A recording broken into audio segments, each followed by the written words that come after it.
Alrighty. Oh, wow. Hooray, it actually gave me a notification this time. Good afternoon, good evening. Good afternoon, good evening, good night. If anybody wants to remember the Truman Show. Uh, you know what? Yeah, anyways, how's your night going? It's pretty well. Good. I'm trying to remember how to add things.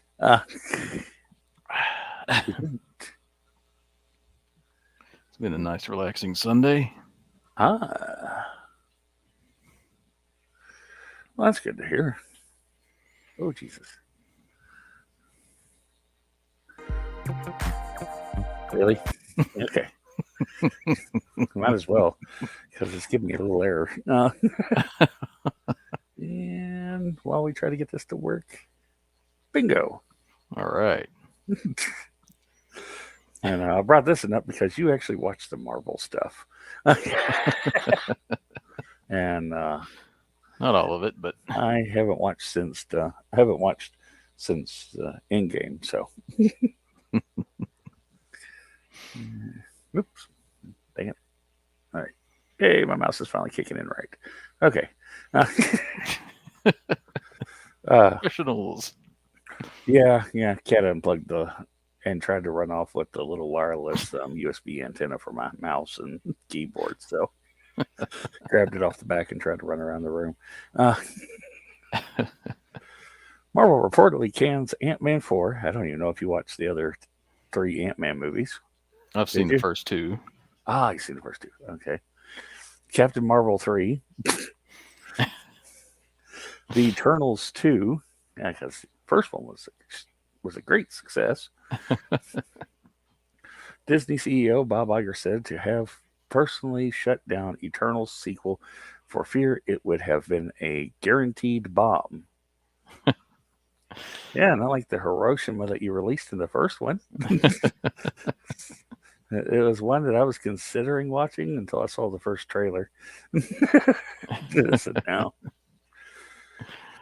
In service to their previously declared efforts to scale back their output and focus on quality over quantity, easy does it. Marvel Studios has reportedly dropped their plans for Ant Man 4, Captain Marvel 3, and The Eternals 2, with the last film personally brought to a halt by Disney CEO Bob Iger out of fear that, like its predecessor, it would have been an absolute box office bomb. Before we go any further, Spencer Bakuli did this one. Hmm. This was 15th, what, 2 days ago? Yeah. Well, we got to catch up on a week's worth of news, anyways. Uh, Yeah. Word of this supposed shakeup to Marvel's already tattered cinematic plans was first raised on the evening of March 13th, courtesy of noted scooper Daniel Daniel RPK Richmond. Okay, so just put Daniel Richmond, or just Daniel RPK. It's not that hard. In a post to his personal Patreon account, as detailed by numerous outlets, including Dextero's Screen Time, the Marvel centric Twitter news outlets, Cosmic Marvel, and Forbes. Yeah, not going back there for a while. Richmond reported that paywall that the Uh, decision to scrap the aforementioned trio of future MCU outings had been made as part of a turn by the studio away from risky projects and more towards surefire success. Before I go any further, did you watch any of Captain Marvel? Because I didn't. I saw the first one. I didn't know there were any more than one. Yeah, there's a second one. Came out Oh. here a little bit back, not long ago. Was it any good? No comment. All right, before we go on that one, is it something that you could just turn on and fall asleep to? I guess is the better question. Because It isn't. I mean, as far as memorable, I mean, does it have anything particularly memorable to you? Is more the better question of it. Um, I mean, there's like a scene or two that Mm. stands out, Yeah, but other than that, no. well, you're not spoiling anything. The movie's been out for uh, when did? Who cares when Captain Marvel came out? Uh, you're not spoiling anything for me. I never liked the character in the first place, so I wasn't going to watch the movie. Uh, Watching her get yeeted into orbit by Thanos was nice. Um, Further, the scooper also claimed that the Marvel Studios boss Kevin Feige was apparently gung ho on pushing through with a second Eternals film despite the poor reception of the first. He was ultimately overridden by Iger and his assumption that the sequel would be likely to turn out to be another Marvel box office disaster, which, if true, means duo credit must be given to the embattled head of Disney for a rare but deserved, if not easy, W. Well, Hmm. yeah, I could go over it, but I really don't want to go into it. There, you got where some people are trying to take him off of as the Disney CEO by trying to do a hostile take of the board. Uh, Hmm, who knows? Uh, just sit back and watch. Don't care. I just want the stocks to drop enough that I can buy a share. Uh, While this alleged shifting of the MCU's production schedule may spark a mix of emotions in fans, disappointment that the studio is giving up on one of their last remaining well liked characters in Ant Man thanks to one terrible outing, apathy over the loss of any future Eternals or Captain Marvel centric adventures. Hell, even the actress behind the latter heroine herself, Brie Larson, seems completely over her time as the high flying Avenger. Or maybe even shocked at Iger actually making a good move for once. It's unlikely that surprise will be among them. After all, the last entry in each of those respective film series stand as some of Marvel's biggest box office failures, but also reputational ones. With Ant Man and the Wasp Quantumania, the Marvels and Eternals having gone down in franchise history as overall entries, some of its worst overall entries. Yeah, that was something about the Eternals that was brought up that didn't hmm. quite make sense. All this stuff happened like with the big guy here. All that stuff had apparently happened before in game and the stuff like that, but Hmm. never addressed. There's just this giant being.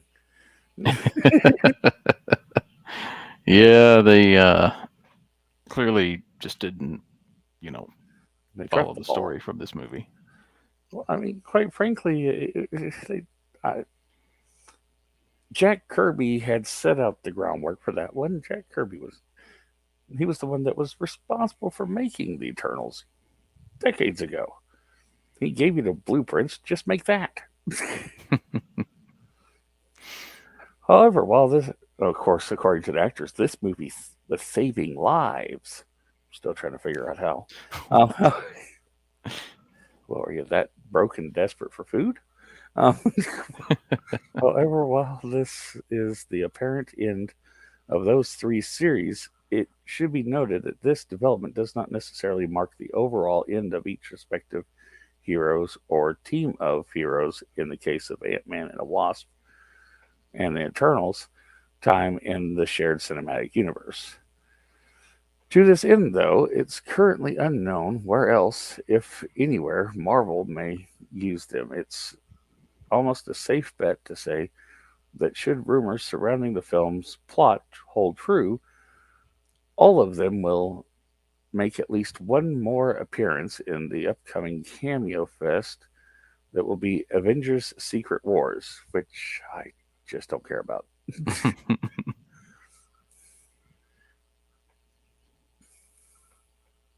Well, I mean, face it, they killed off Iron Man. Captain America aged to dust. And I've What is never that? been. Is that a comic series they're talking about there? Well, Secret War is, but they're making it out of what they already got going. So they got no Iron Man. They got, I guess they'll make Falcon new Cap, but that really doesn't work either. Hmm. Didn't work out in the comics. I don't. I didn't get too far into that one. I'm sure it was fine, but it just wasn't for me. Hmm. As of writing, neither Disney nor Marvel have offered any official comment regarding Richmond's scoop. Meanwhile, the studio's next film, Deadpool and Wolverine, is currently set to make one last play to revive the MCU on July 26th. Um, Please hmm. be good. Well, you wish.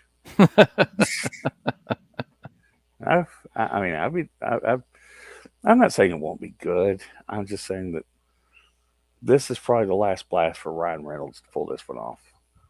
Hmm. And they're trying to mix too much of the other stuff that they've done with Marvel over the past few years into it. Who is Oh, Emma Corrins? that's what I'm about to get to. I had never read this article. This was from Oh. February 28th. Deadpool and Wolverine copyright filing confirms Emma Corrin's villainous role. Return of live action Marvel heroine. As Marvel Studios begins their final preparations for Merc with the Mouth's upcoming multiversal road trip, a new copyright filing for Deadpool and Wolverine has provided fans with the first official confirmed details regarding the many Marvel characters the duo will encounter in their silver screen team up. No Spider Man, of course, because that's owned by Sony. Uh, Said details were first unveiled to the public courtesy of the, I'm not using that word, I hate that word, official registration filing. Prequel. Oh, God. Illinois.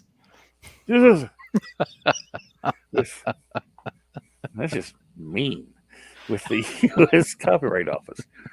Therein, as part of the film's official description of work, Marvel Studios provided the government institution with a brief snapshot of Deadpool and Wolverine's principal cast. According to the record, alongside Ryan Reynolds as Deadpool, Hugh Jackman as Wolverine, and I never could pronounce her name. You know her. Um, Marina Baccarin. yeah, that's it. I always butcher her name anyway, so I'm gonna leave that alone. Uh, Wade's wife, Vanessa. The crossover film will also feature Emma Corrin as Cassandra Nova, the villainous twin sister of Professor Xavier, and Jennifer Garner as her previous cinematic incarnation seen in 2003's Daredevil and 2005's Elektra. Oh, God, no, not again. The psi wielding assassin Electra Nachos. Electric Nachos. Um, okay.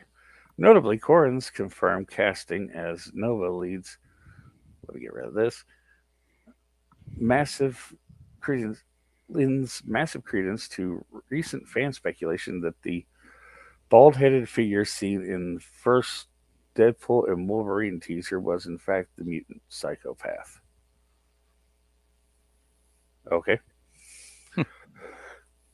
While many fans have already may already be well familiar with the story of Elektra, after all, not only has she been a constant figure in Daredevil's overall mythos for decades, but she even received both her own aforementioned solo film as well as a major arc in Hornhead's Netflix series, Okay.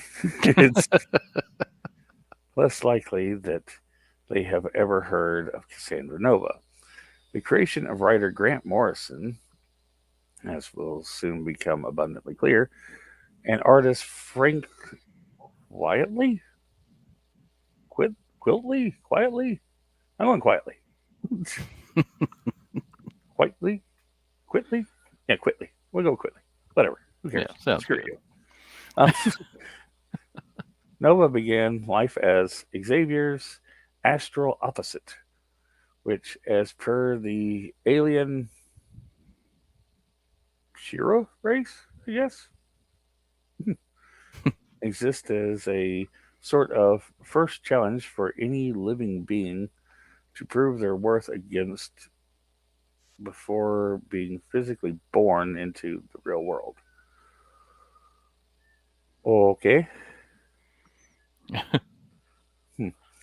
In service Interesting. of their battle, rather than keeping it to the realm of the incorporeal, Nova instead chooses to take advantage of both her connection to Xavier as well as his latent X gene to craft herself a physical form, doing so with the intent of joining her brother in utero, okay, and killing him at his most vulnerable. Really? What type of storyline is that? Oh my god, they actually have images for it. Oh God, what the hell? But alas, this Punched him in the plan, mouth. God, this plan soon backfires on Nova, as amidst an attempt to choke Xavier with his own umbilical cord, the villain is killed.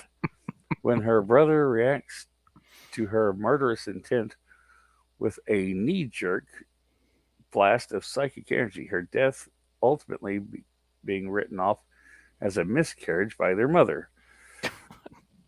The hell am I looking at? What Yeah, is? there's no childhood trauma Who there. wrote that? Was that Grant Morrison? They said.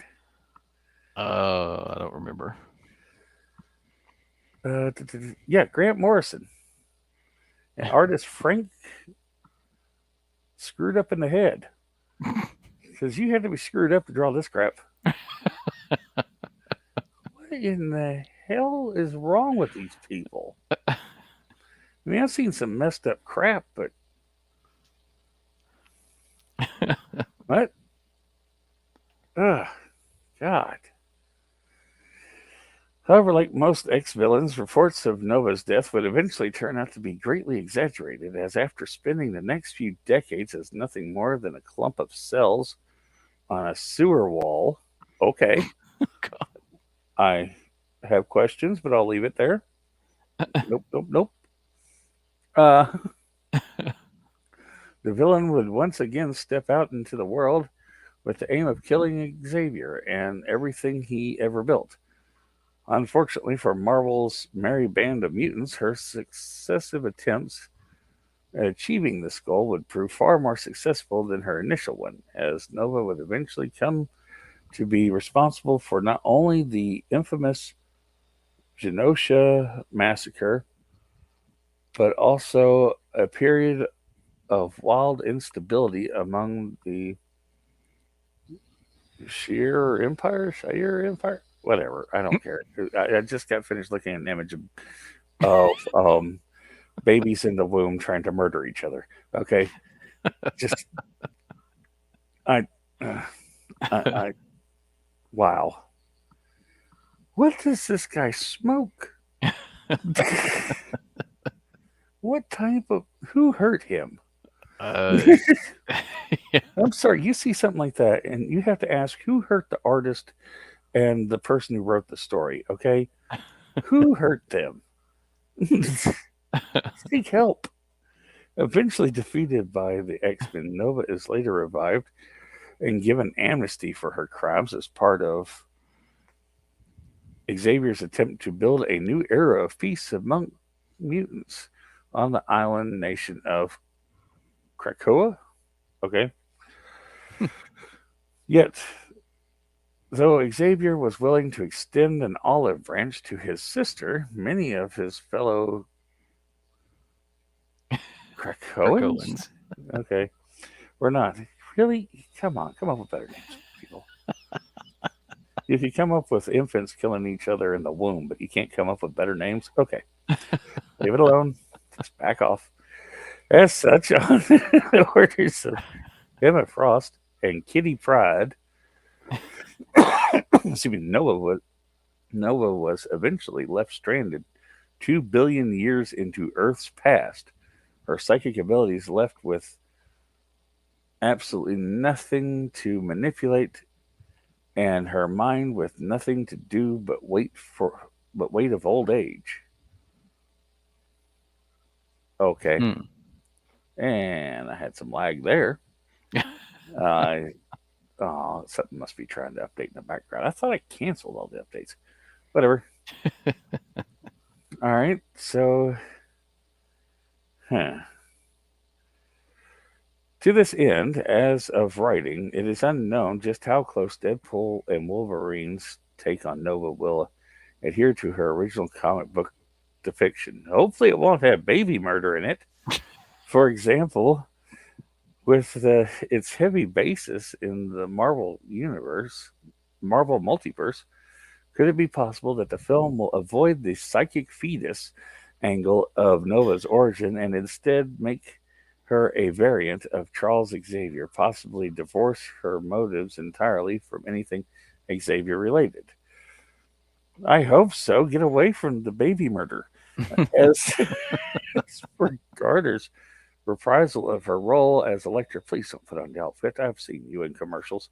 Well, admittedly interesting, this reveal comes as little surprise given the aforementioned fact, as relayed by both leaks and Marvel Studios themselves, that the Crimson Comedian's next adventure has been confirmed to take place across all of Marvel's cinematic history rather than just the MCU proper. Ultimately, how Marvel Studios handles both one of X Men canon's most out there villains, no shit, remains to be seen, and the lead of one of the most widely panned cinematic adaptations when Deadpool and Wolverine slashes its way into cinemas on March 26th. Sorry, but July 26th. Why am I saying March? Yeah. Uh, I'm not going to go into it, but any more of that. I think I've had enough of that for the moment. Baby murder. What the hell, man? Jacked up drawings. And I'm sure they're quite proud of them too. That was done in 2002. Wow. Man, that should have been left in the dust. Okay, just be done with that. That is just messed up. There's no other way around that. Ugh. Yeah. I'm gonna get that off my tab. I don't need to see that anymore. What the hell is wrong with these people? Oh well, I guess we got to go a little bit more into this crap. So that's all I can call that. That was crap, man. People have issues. Okay, just serious issues. Who hurt them? Okay, come on, load up, please.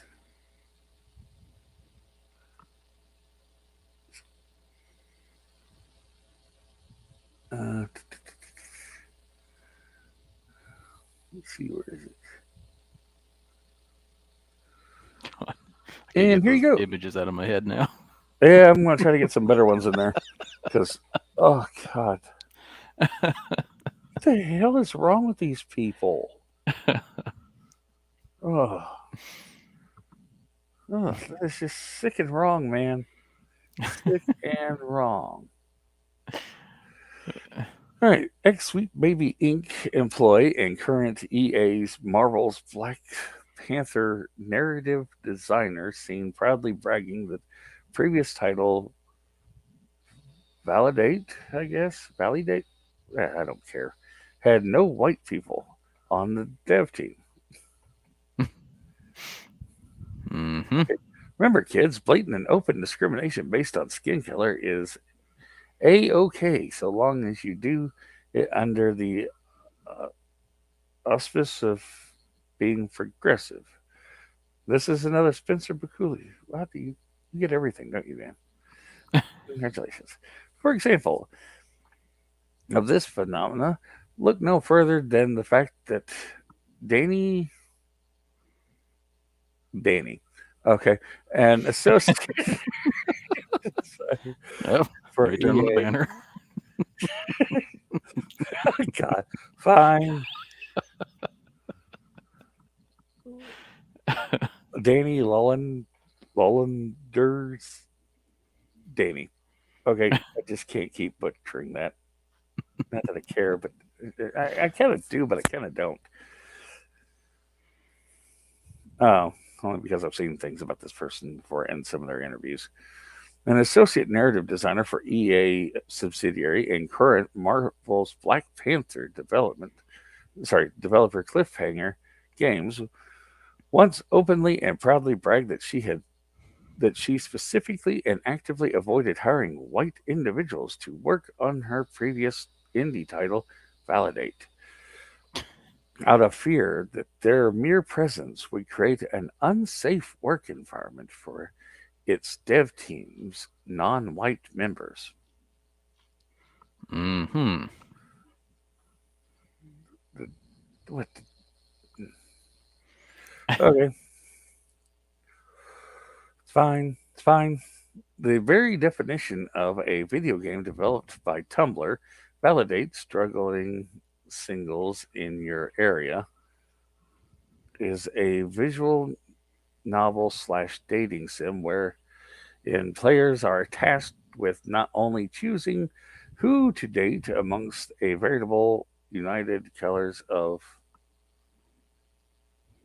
Miniton, whatever, and of the stereotypically diverse characters one could imagine, but also choosing whether or not to enable each character's awful behavior and leave a trail of broken hearts behind them or help them along the path of self betterment with mixtapes, poetry, and cosplay thrown into the mix.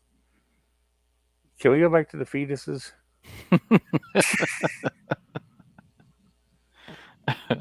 Validate presents a smorgasbord of who I know how to never mind relationship of relationships to bear witness to reads the game's official synopsis.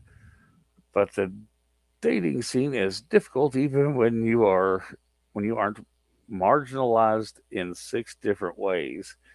So happiness continues to fly just out of reach of these unlucky lovers.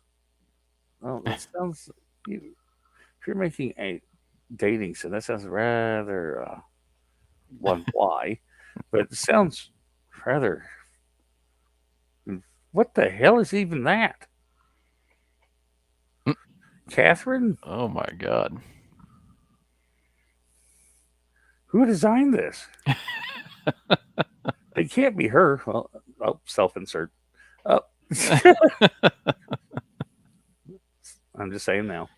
Given the game's subject matter, it may come as no surprise to learn that its 21-member dev team apparently featured zero white individuals. However, what is eyebrow raising is the fact that this was not a merit based hiring coincidence, nor the results of white individuals choosing not to apply for the dev team, but rather this person specifically instruction this person's specific instruction to not hire them at all.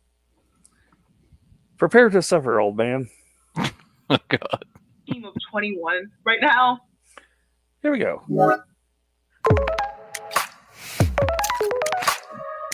Sorry, don't like the music. Don't go away. I guess we might as well go. Uh, I don't want to watch the whole thing, but I guess I have to. 22 minutes. Oh God, I can only take so much. What have you done? 1 year in the industry. I really cannot believe it's been 1 year. It's like just yesterday when I launched my first game and just got the attention of everyone. My name is Well, Dana Launders, and I'm going to I tell can't go you over this. about my 1 year in the industry It's and my just experience and her voice is already getting to me. Let's just go. If you want, we can go back and do it. But I think we're actually able to read her statements on it, so we can just skip that. Yeah. Speaking in reflection validates development while hosting a talk titled 1 Year in the Industry at the 2021 Game Devs of Color Expo. The person admitted that the visual novel has a team of mostly slash all slash people of color. We have no white people on our team. I did that because I wanted to create a safe environment. And I know the best way for an environment to be safe is to be around people who are just like me. I got a question here. Wow. Is she actually promoting segregation? I thought we did away with that shit. Sure sounds like it. Am I wrong here? Is, is she working with ESG? Yes. Well, she was a former, if you look up here, ex Sweet Baby Inc. employee. Oh, Fuck you. that'll do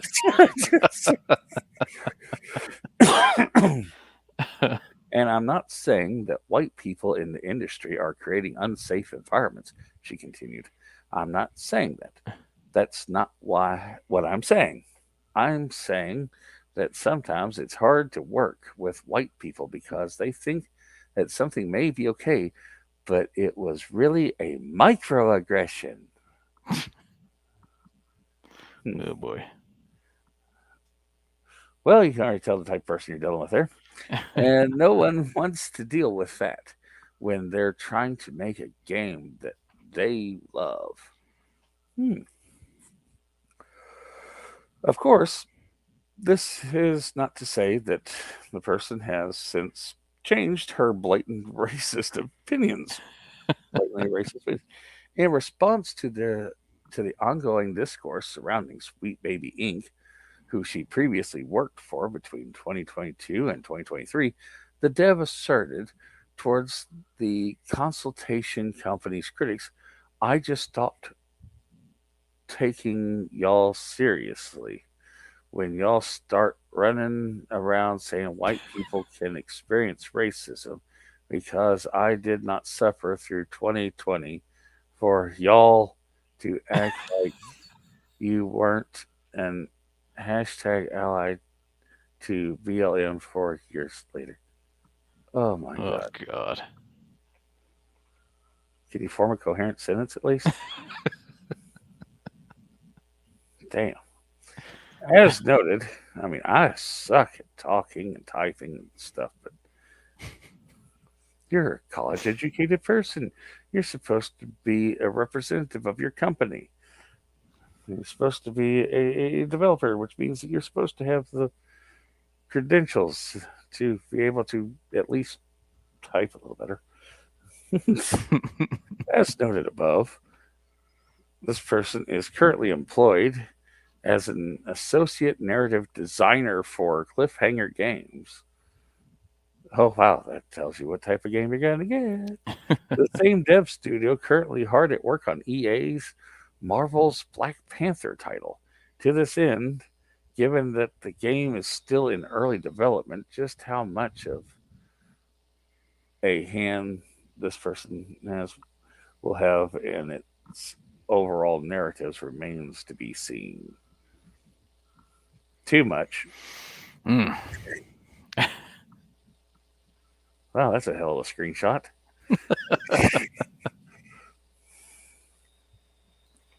Yeah, she's talking about microaggressions. Screw you, lady. Wow, look at execution. I understand that Kickstarter. Good luck on that. Self-publishing. Well, I have no problem with that. Let the market decide, but don't whine whenever it fails, because hey, that's on you. Should have made a better game. Uh, oh come on! Don't do this to me. There we go. Okay, I gotta get rid of that crap. I went from crazy fetuses to that. Crazy fetuses. Fetuses punching each other. I mean, one psychically blasting the other to death. Yay, I guess. Why am I supposed to celebrate that? And it somehow comes back after being a clump of cells in the sewer and then is thrown back 2 million years to die of old age? Okay.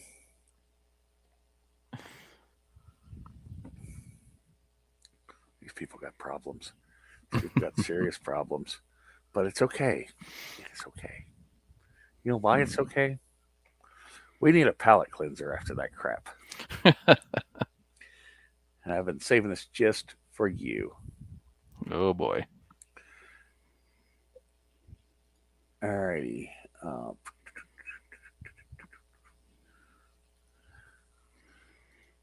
Come on. Where is it?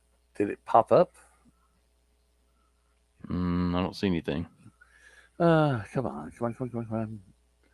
Man, you are having issues tonight.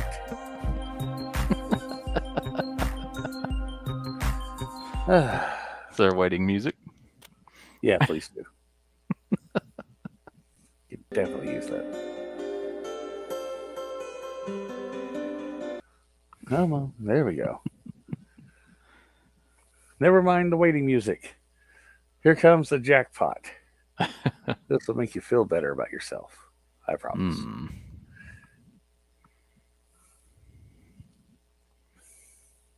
Oh god.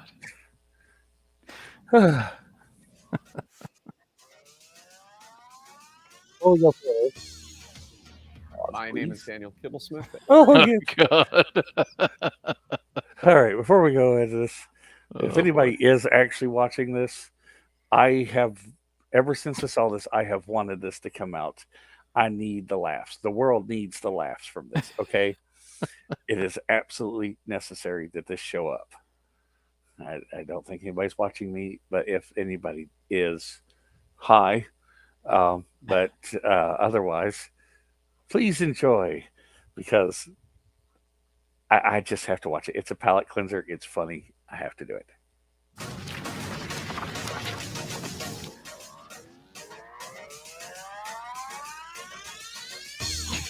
Goodbye. My name is Daniel Kibblesmith. I just love that name though. Kibblesmith. Okay. And I am the writer of New Warriors #1. I got interested in the New Warriors later. I remember seeing them on the shelf when I was a kid, picking up comics in the 90s and just feeling like they were too cool for me. Like I was intimidated by, Night Thrasher who had a Such a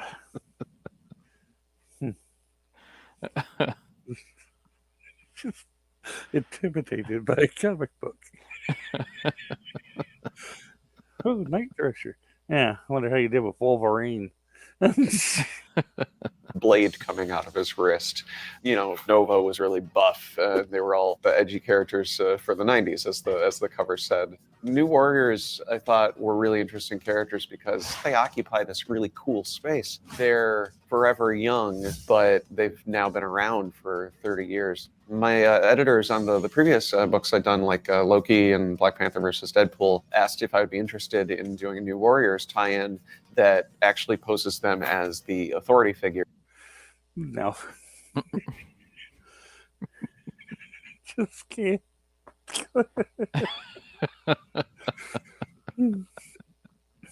Just the way he talks about things. It's just, he's so weak and timid. There's no excitement in what he's doing. It's just, he does not sound thrilled for this. You're supposed to put some enthusiasm in it. Figures in this conflict instead of the rebels, and I really liked the tension of that. So because the new warriors are the authority figures in this story, they have to be mentoring new warriors who are under 21 and subject to the laws that triggered the outlaw event. This new law is making it illegal to be a vigilante under the age of 21. The artist on New Warriors #1 is Luciano Vecchio. He designed all of the new warriors and gave them costumes that felt as modern as the new warriors costumes, to sort of feel classic and instantly familiar. So the first character that we're introduced to is Trailblazer. She's Dora the Explorer. Group home and foster kid who is volunteering at a senior center when this mysterious threat shows up and Night Thrasher runs to the rescue. And because she helps him, she ends up in the crosshairs of this new outlawed law. And she inherited from her grandfather a magic backpack. Yeah, Dora the Explorer, magic backpack Of divine origin. We picked the name Trailblazer because she's somebody who charges into action. She knows that she can do some good with this, mysterious gift that she's been given. Screen time is a internet kid taken to its sort of logical conclusion. As a youth, he was exposed to his grandfather's experimental internet gas. He got queefed by the router. Oh God, internet gas. Oh, I'm telling you, I would pay to see that. I would, if they did a crowdfunding, I'd find a way to gather money for them to make a movie of this. This has to be made. I've been begging for them to release. They never even released one issue. I've been begging for it ever since I saw this a couple of years ago. Oh yes. And that has patched him permanently into the World Wide Web. The word screen time is only ever used in a sort of restrictive sense. And because we're doing a story about teenage rebels, a lot of the names are about teens fighting against labels that are put on them. So he has all the powers of a smartphone. Oh no, I'm constantly connected to the internet. Yay. What's he doing? Why is he over there beating his meat in the corner? Apparently he's on the hub again.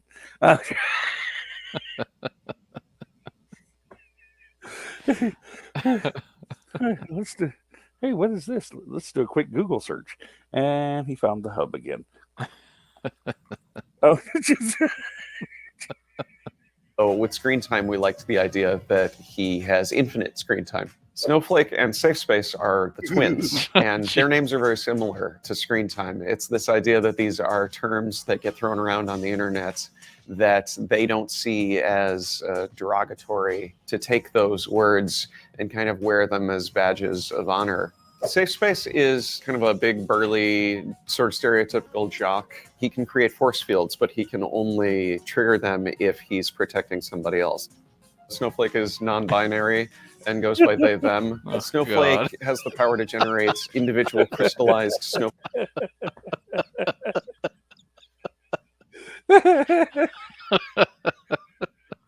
It's a hit. Oh, please, God, you got to make this. You just have to. Marvel has nothing to lose. Make it. Push it out there. Go on. Push, little one. Push. Push. Come on, then. Snowflake-shaped shurikens. The connotations of the word snowflake in our culture right now are something fragile. And this is a character who is turning it into something sharp. Snowflake is the person who has the more offensive power, and Safe Space is the person who has the more defensive power. The idea was that they would mirror each other and complement each other. Now, that image right there. Now, these are supposed to be twins. They're a little close there, aren't they? A little creepy.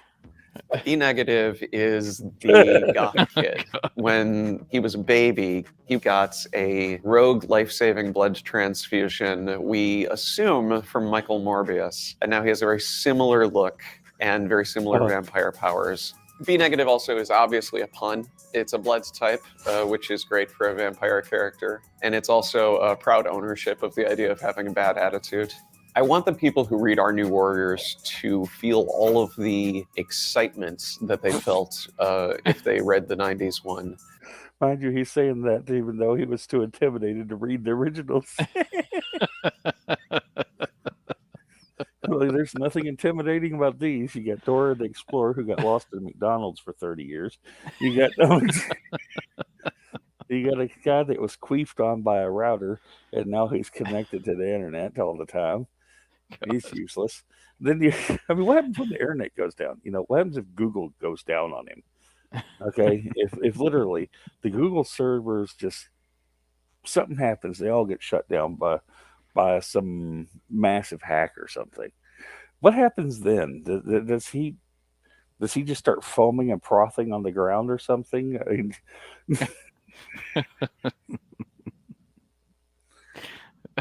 oh god. We want it to have big, colorful characters, personality clashes, romance, a diverse cast, which is something that the New Warriors titles have always strived to make a priority. Every New Warriors comic has always felt like a reflection of the year that it came out. And okay. Reflection of the year they came out. What year represents the? I don't think we're worried about being dated. I think we're way more interested about it being now. Good job, Daniel Poodlesmith. Yeah, it was supposed to come out on April 15th of that year, and it didn't. Not one damn issue. I'm still looking for it. I still want it. I have been looking for it. I want it. I got to get it one of these days. I just got to do it. It has to be done. Well, I guess before we get into the meat and potatoes of some of the crap that I didn't want to go over, but I think we should. We'll get into some more of this whole modern day bullshittery.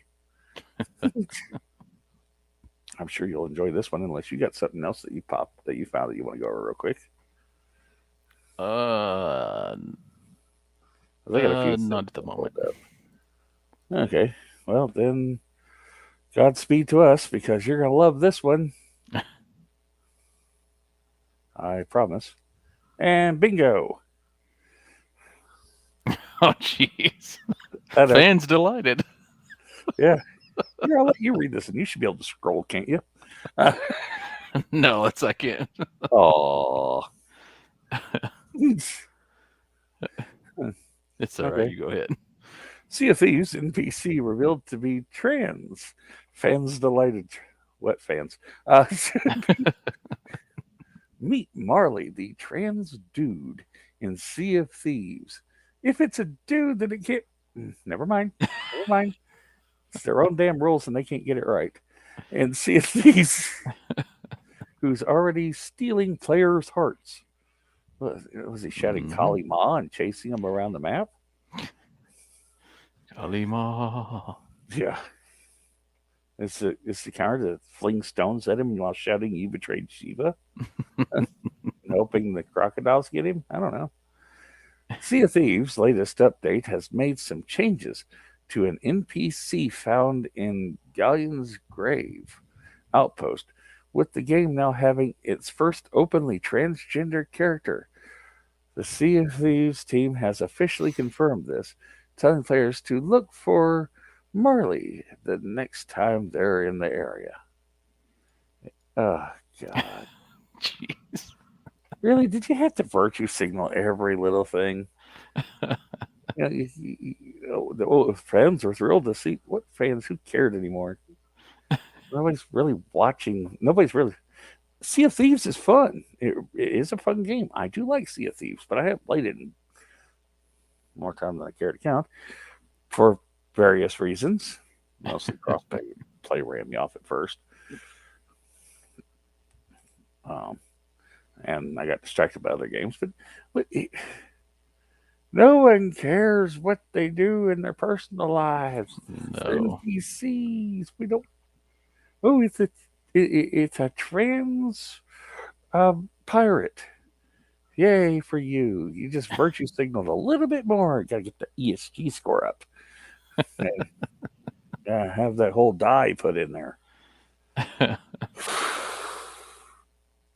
Marley is a representative of the Merchant Alliance, and the latest update means that he's finally presenting in a way that feels true to himself. The response from fans is overwhelmingly positive, and there's already fan art of Marley's new look. Oh, God. Right. Yeah, Oh, Jesus. I smell bullshit. Louder for the people. Oh, go to Oh, hell. God.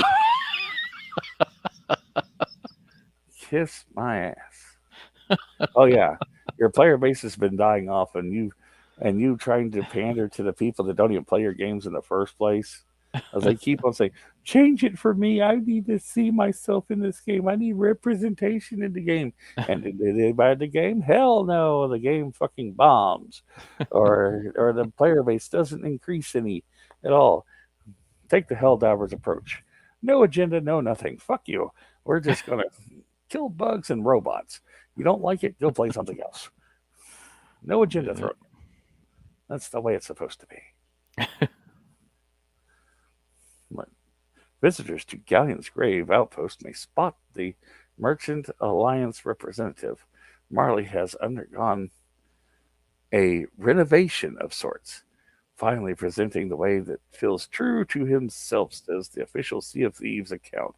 Yeah, told you, this is strictly virtue signaling and pandering, and it's not going to get them anywhere. Not that it affects me, because even if I play the game, I don't care.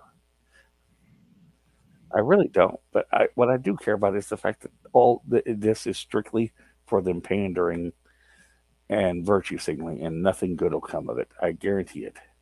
Yeah. Players have already tracked him down in Galleon's grave. That sounds like they're trying to shoot him. That better. Galleon's grave outpost to grab a picture with him, with his matching green hair and beard, as well as his unique tattoos. Fans are loving him, even drawing fan art not long after the update dropped. Oh, that is creepy as hell. Oh, God. It's like you had, all right, in Hogwarts Legacy, there was a trans character in it. I was fine with the character. I didn't have any problem with the character. I'm sure I wouldn't have any problem with this character. You know the difference? The Hogwarts Legacy people, they didn't go out and say, "Oh well, we got a virtue signal. Look at this. We put this trans person in here. The most important thing in the world is it's trans." No, they cared about making a good game. They could put all the stuff in there. You could put people like this in there. You could even say, "All right, you got this person in there," but this is artificially inflating the popularity of something. Whenever you get outlets like this, they're trying to say, "Hey, look at this. Fans love it." Really? Yeah. First I heard of it was clicking on this, and I still don't care. Um, no one cares. You get what? Oh, look, I got 6 people that came through and looked at it and decided to take pictures. And of course, you're going to have Rainbow Mafias happy about it. Whatever. Don't care. I really don't.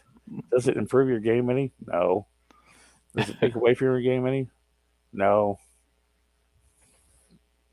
It was a pointless gesture to virtue signal. Hooray for you. We don't have Yeah. many more details on Marley since he's a fairly minor NPC, but he's captured the hearts of many players all the same. If they actually gave a damn, they would have made him like a story character, because they keep adding those extra little stories. And like you had Yeah. the Monkey Island one, you had the Pirates of the Caribbean one, stuff like that. They could have done something like that. Now this is a pure virtue signal for nothing. A fairly minor character. Yeah. Oh boy, I turn in crap to him and leave. Something I can do at any port. Yeah. There's so many players all the same. Rare is being praised for confirming that a Sea of Thieves character is trans, as well as sharing the transition so prominently on socials. What are you going to show where you cut off his digital wang? Even to the point of sharing a fan cam, which of course someone already made. Oh God, the hell, man! It's a neat idea for an update in a live service, as well as updates adding more content. They can also show changes to characters over time. And this might be the first time we've seen one used to show a character's transition. Uh, this is likely going to be a big year for Sea of Thieves. For the first time since its launch back in 2018, it will be made available to play on a console other than Xbox. It's set to launch on PlayStation 5 on April 30th, quickly becoming the most pre ordered game on PSN when sales went live. With this in mind, the player base is likely to see a huge increase, which isn't bad at all for a game that's already 6 years old. Yeah, they need some sort of increase. The player base has dropped off quite a bit.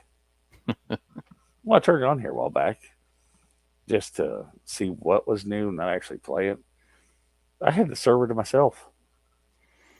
Damn. And I had crossplay turned on.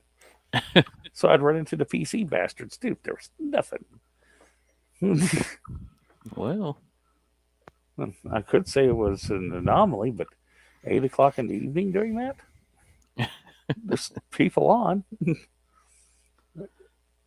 The port is part of Microsoft's new strategy of sharing a selection of its games with rival platforms. The other games included in this wave of ports are Pentiment, Grounded, and Hi-Fi Rush. Look, do what you want, but this is just pure pandering for. That's just a creepy drawing. Okay. yeah. Yeah, good going, Rare. You decided to pander, and that's what you're going to pay for this. Not by me. I don't care. I'll still play it when I feel like it. But personally, I'm enjoying Skull and Bones more. Yeah. Well, I'll try to share my screen, although I'm using one giant monitor, so I don't know how this will work. Go for it. There is a short, it's a little short article here. Let's see what happens. Better up, old man.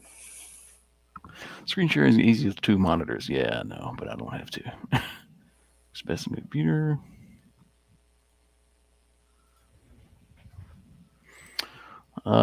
Choose what to share. Oh, perfect. Oh, it gives me many options. All right, just the window or the entire screen. Perfect, yeah. Perfect. All right, let's do. Go to hell, old man. There we go. Longest distance tug of war spans 1,694 feet in Wales. That's a long tug of war. A total of 100 people gathered in Wales to play the longest distance game of tug and war, which spans 1,694 feet. Foundation Coleg Sir Gar, the Wales Young Farmers Club, and Pembrey County Park teamed up at the park's CEFN Sedan Beach to pull on opposite ends of a lengthy rope. The teams of 50 people each were captained by Welsh rugby legends Scott Quinnell and Eleanor Snowsill. Snowsill's team ended up winning the game, which earned a Guinness World Record for the longest distance game tug of war. And they had a. Looks like you got video of it too. Video, yeah. Let's see. Hang on. I should have told it to share the. You should just be able to click play on it. It just automatically does it for me. Oh no, I have it open so you can see it bigger because it's a tiny little window. Oh, yeah. Okay. Hey, it works for me. Let's share that one. There. All right. Good Lord.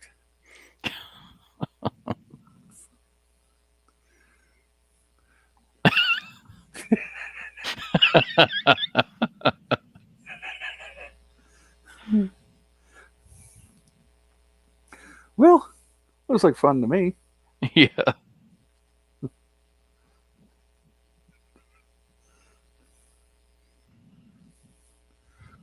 Damn. Wonder if they got anything for winning that, by the way. Just out of curiosity. you know. Got anything what? If they got anything for winning that. Oh, yeah. I don't know. They didn't say. I don't know. I think they just did it to get the Guinness record. I'm gonna pull up something else. There is an article I couldn't. Maybe you'll be able to find it because I was having a hard time finding it again. It had one of the people with Sony was talking about trying to get trying to get what's it called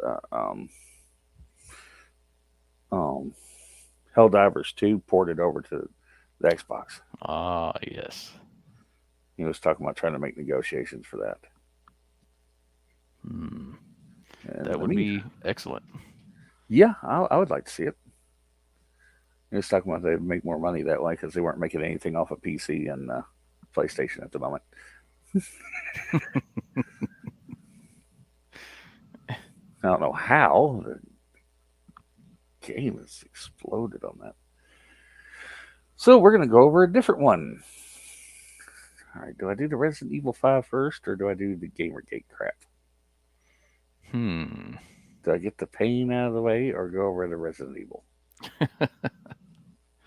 Let's do some Resident Evil.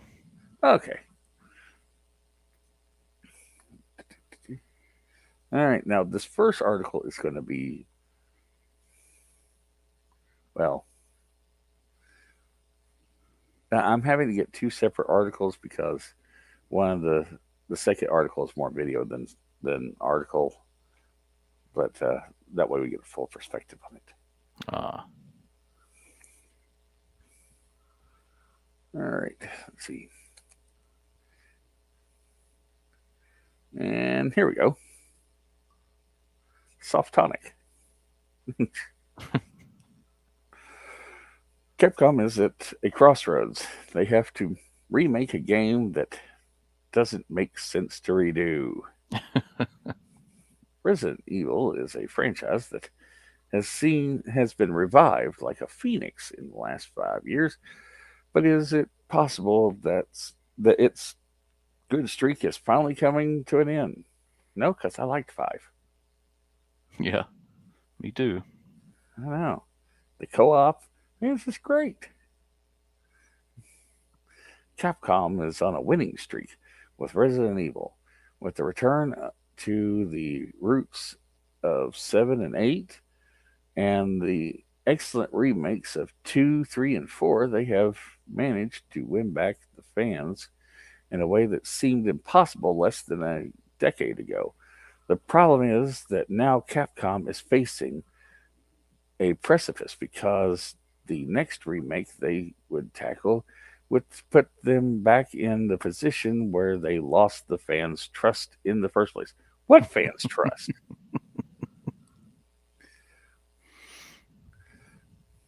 Special individual here. Resident Evil 5 is a strange game, much more focused on action, a cinematic tone, and abandoning much of what would be the distinctive ideas of the franchise. It is not a game that is very beloved by fans, hence why it is a somewhat problematic remake, especially considering the success of its return to its origins. It isn't beloved by fans? According to this soft tonic place, the solution to this would be to ignore the fifth and sixth installments and focus on the game that truly deserves a remake, Resident Evil Code Veronica. Yeah. An excellent game that is considered by most fans to be the real Resident Evil 3. Fuck you. And it's now practically inaccessible. Furthermore, continuing with Resident Evil Zero would be equally natural after it avoiding the biggest problem of the franchise after Resident Evil 4. It doesn't feel like Resident Evil at all. In any case, they can always take risks, make a Resident Evil 5 more focused on survival horror, closer to what Resident Evil 4 remake is, something that would require making a very different game from what we knew, which may not even be possible.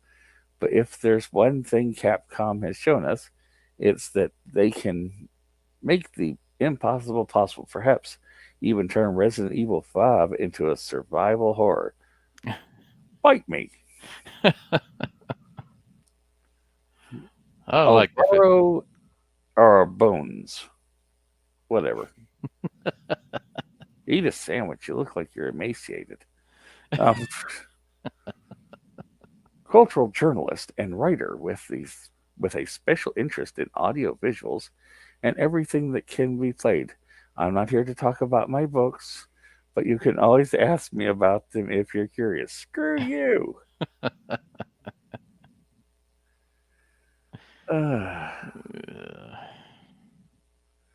Uh, all right, now we got to get to, because it didn't have a written article, is why I used what I used. Ah,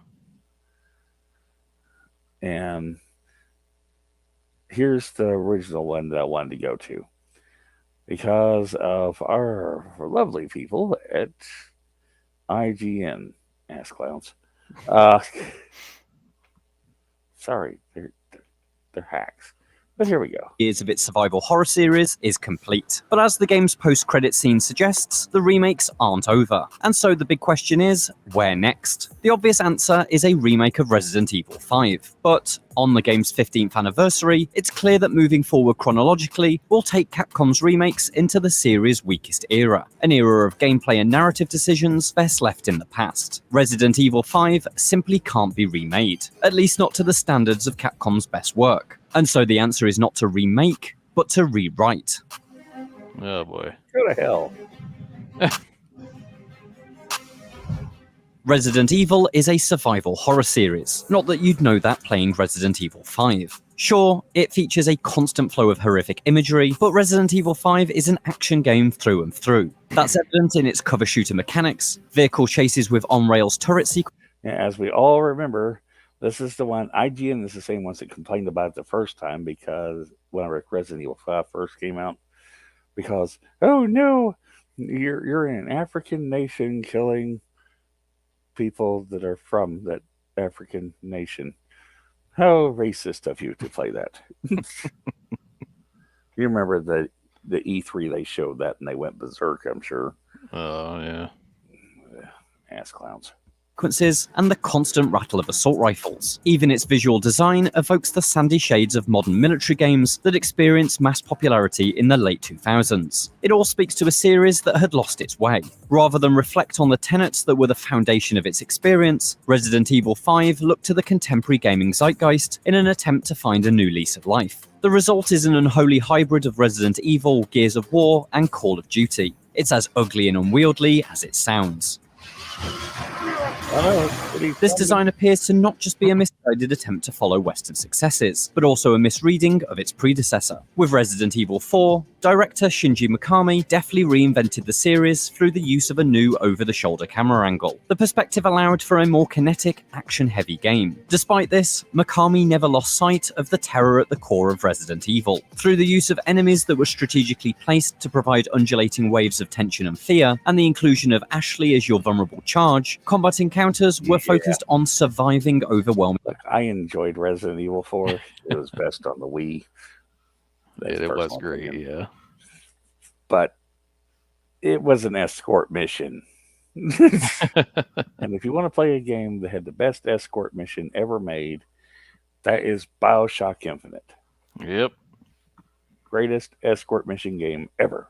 horrors rather than dominating foes. Resident Evil 5, meanwhile, presents its enemies as waves to be gunned down with increasingly powerful weaponry. Their purpose is cannon fodder, a wall of meat to slow your progress through levels. And those levels are not locations to be explored. Instead, they are largely funnels that push you from entrance to exit. Resident Evil 4 may have replaced the series' traditional continuous structure with discrete levels in an attempt to move away from the backtracking-heavy design of previous games, but it preserved the spirit of locations like the Raccoon City police station. The village, Salazar's castle, and the island feature interlocking explorable pathways that solidify these locations as authentic spaces rather than obstacle courses. Resident Evil 5 has no interest in this, with the majority of its stages being little more than corridors peppered with dead ends to hide treasures in. Their lack of authenticity means no one will ever mention the Kajuju Autonomous Zone in the same breath as the Spencer Mansion.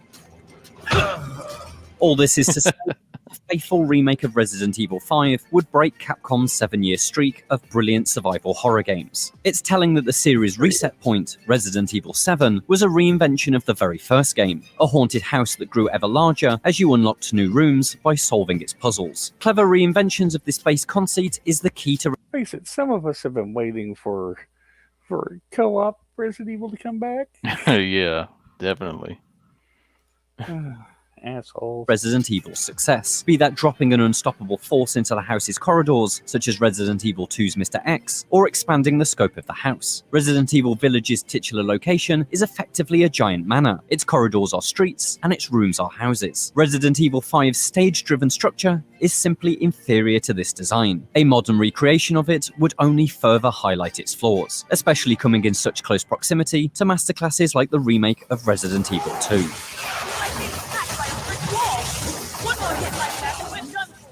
Remakes can, of course, completely redefine the structure of their source material. Final Fantasy VII Rebirth, for example, is recognisably an updated version of the classic RPG, but its world design and gameplay mechanics are a world apart from the 1997 original. And so you could argue that Resident Evil 5 is actually the Resident Evil most in need of a remake. A whole new environmental structure and scenario design that reins in the action and dials up the horror would bring it in line with Capcom's other remakes. But all of this doesn't account for Resident Evil 5's most notorious problem: racism. There we go. Yeah, it's coming. Oh, God. Racism. Yep. It's the racism. Racism. God. Man. I knew I had to play it.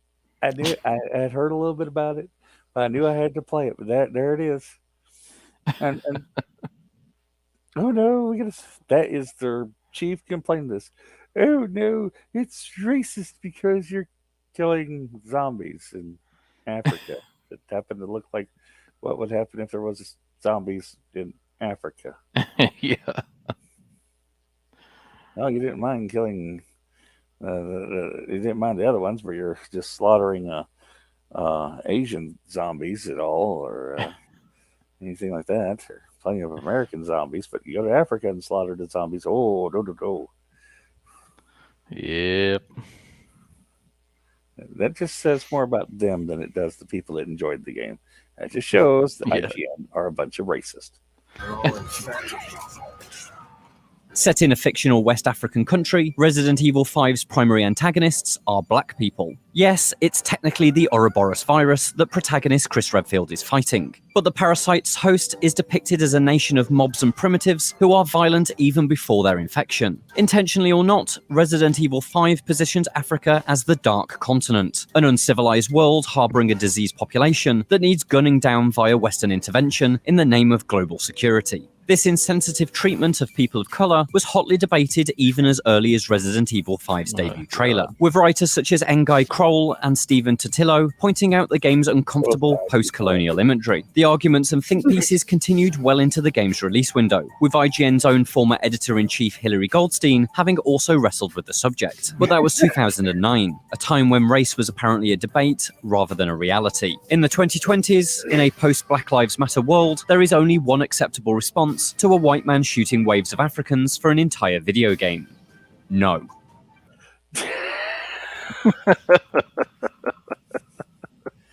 Oh god, I gotta find my copy of Resident Evil 5. I gotta play it again. Yeah. Just out of spite. I mean, This- when I played that original, the thought of this never once even occurred to me, No, ever. It's like, what were we thinking? Oh boy, zombies. I yes. don't care what they look like, except for whenever they had that weird tentacle thing. They come out the top of their neck and start swinging at us. Then I had a problem. Get rid of the I mean, tentacle. Get rid of the tentacle. I don't care what they fucking. hell, even the other character you play is a black woman. Yeah. Like, So tell me. how is this racist? Oh So no, stupid. it isn't. IGN is. Yeah. They're going to screech everybody else is racist, but the only ones that are seeing racism in it are the actual racist at IGN. And any other one of these people that wants to virtue signal out there, look, we're anti-racist. That's all they are. We say we're anti-racism, but we actually mean it. We knew it was coming. There's one thing I do. I have a job to do, and I'm gonna see it through. Remakes may be able to redefine their source material, but there's only so many changes you can make until it's not a remake at all, but an entirely new game. And if you take Africa out of Resident Evil 5, is it Resident Evil 5 anymore? Even with a vastly improved, more sensitive take on the continent, perhaps one with a black protagonist and a more empathetic look at the outbreak, the experience would simply be too divorced from the original to hold the name Resident Evil 5. Oh, no, So where does Capcom go now? Personally, I'd look backwards. Code Veronica is an ideal candidate, as is the original Resident Evil. But if the only way is chronologically forward, then a total rewrite of what comes next is the logical path. Because what followed Resident Evil 4 was not one terrible game, but two. Resident Evil 6 doubled down, no, tripled down on the action-packed, set-piece heavy shooter design, to the extent that much of it could be mistaken for a third-person Call of Duty spin-off were it not for the monsters. Its restrictive level design practically puts you in a chokehold, forcing you to endure a barrage of bombastic moments that have no interest in evoking any sense of fear. Resident Evil 6 is a survival horror, only in that it's a horrible game that you have to survive playing. But this time around, it doesn't have to be like that. Capcom now has the opportunity to ignore the past and completely reinvent this chunk of the timeline. In Resident Evil 4 Remake's post-credit scene, evil mastermind Albert Wesker details his plans for world domination to Ada Wong. Reflected in his glasses is an image of Excella Gione and the Stairway of the Sun, two significant plot elements from Resident Evil 5, which indicates Capcom's intentions. But there's more to consider. This scene is largely a replication of the sequence from Assignment Ada, a non-canon chapter from the original Resident Evil 4. Its shift from unofficial to canon points to a willingness to change. Furthermore, the end of this scene is completely rewritten. When learning of Wesker's plans, rather than dutifully deliver the stolen Las Plagas sample to him, Ada betrays her shadowy boss and forces her helicopter to turn around. In this moment, the future of Resident Evil becomes unclear. Capcom has given itself the freedom to do whatever it wants. I just hope it's not a remake of Resident Evil 5. For more on how Capcom is altering the series, the thing that Capcom should do is they should tell wholeheartedly for IGN to go fornicate with themselves. Yeah. Luckily, more of these companies are actually doing it. IGN's been salty because they haven't been getting, you know how they send out those press release things, the press release copies? Yeah. So they can play it before it's actually released. IGN hadn't been getting them. Wow. And I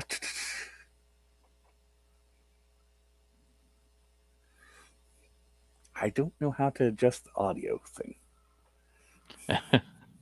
Yeah. I don't know what's up with that. Probably just have to turn the video down a little bit. Yeah. But whenever I first started, it was way too low, and even I couldn't hear it. But and I have a headset on. That's IGN's website. I didn't have that problem on YouTube.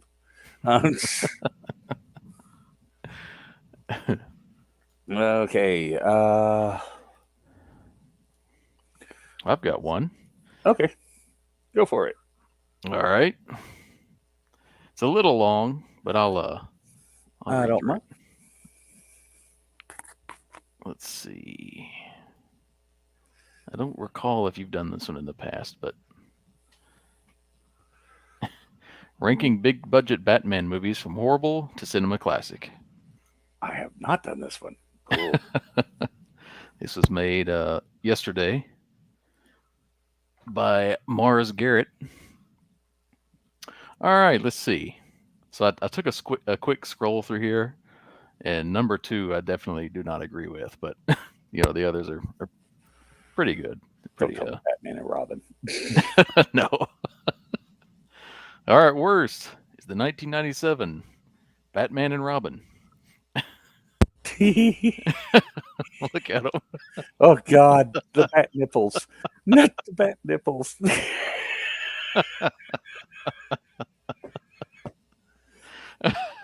Oh God, that was the Clooney Batman. Oh, that movie was awful. Alicia Silverstone wasn't, but Yeah. Let's see. It's so bad it killed the character on the big screen for nearly a decade, and George Clooney won't let his wife watch it. Oh God. It has the lowest RT scores of all the Batman movies. Batman and Robin isn't just a terrible Batman movie, it's a flat out horrible movie. Yeah, I'd agree with that.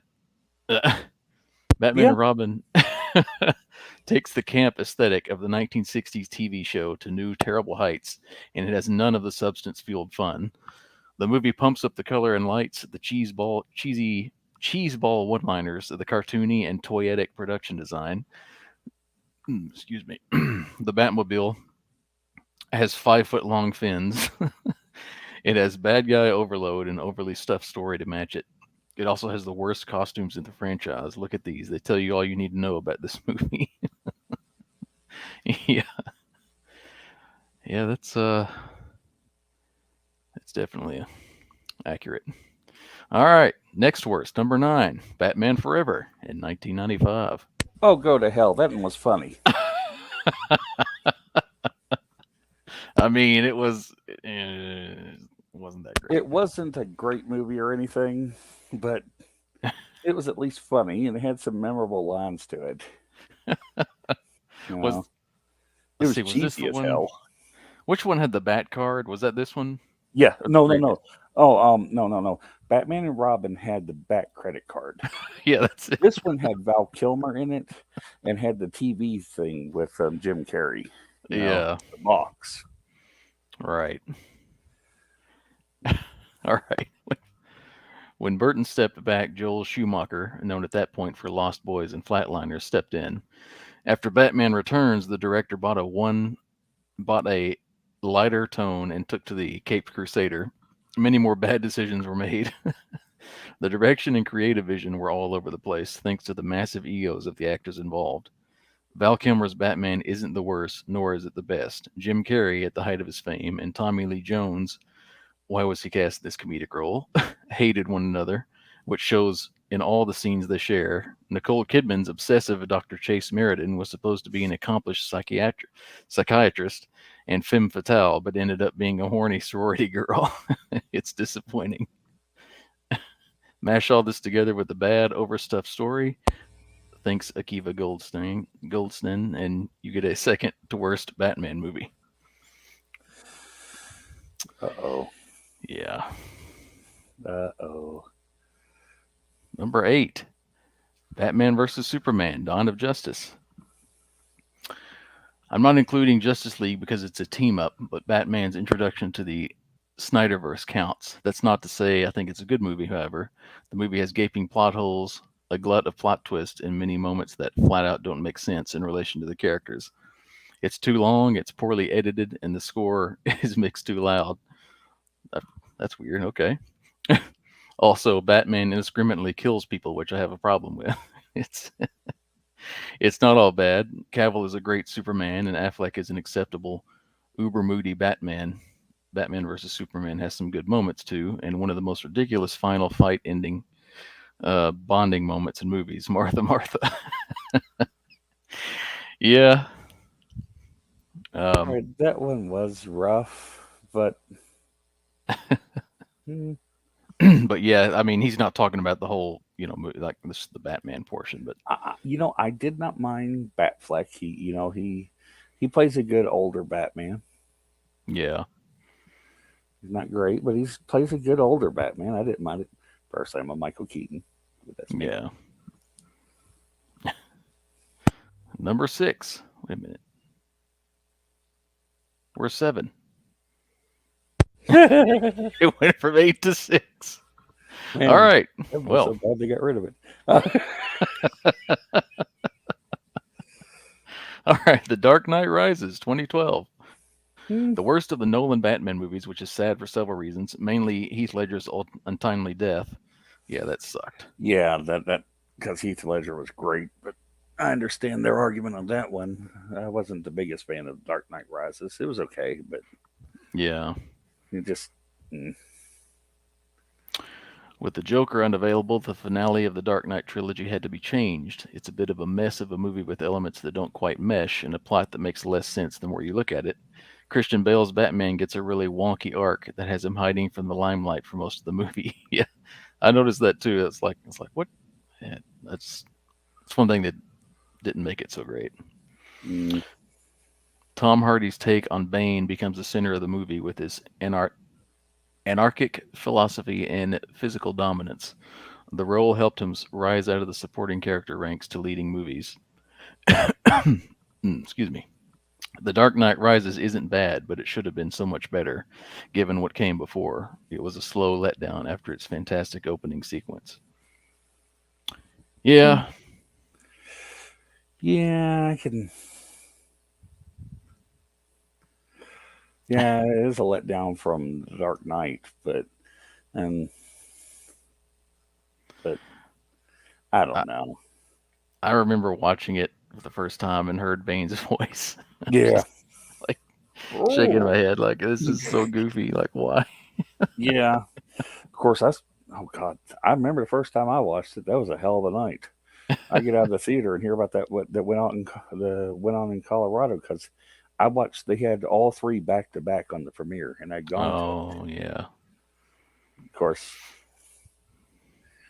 it was neat seeing all three back to back, but mm, yeah.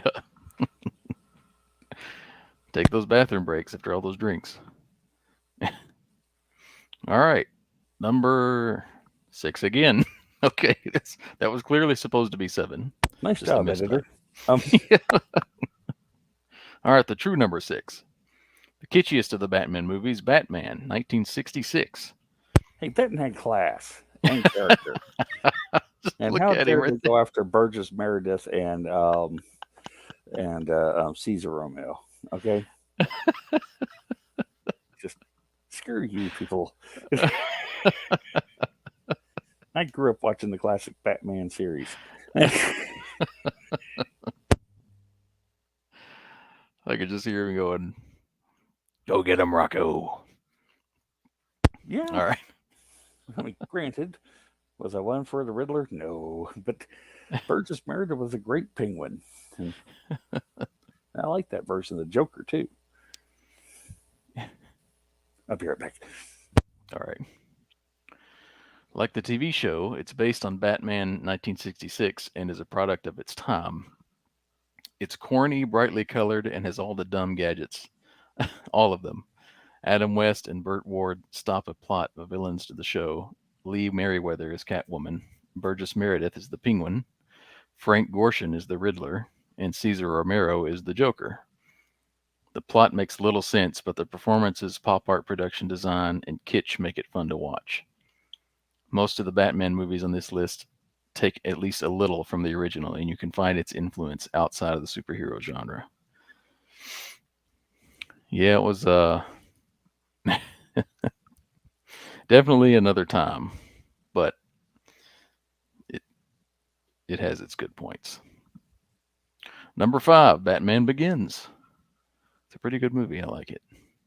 The return of Batman to the screen after the disastrous Batman and Robin ditch the cartoony elements and aim for realism as much as you can with a billionaire hero that dresses like a bat.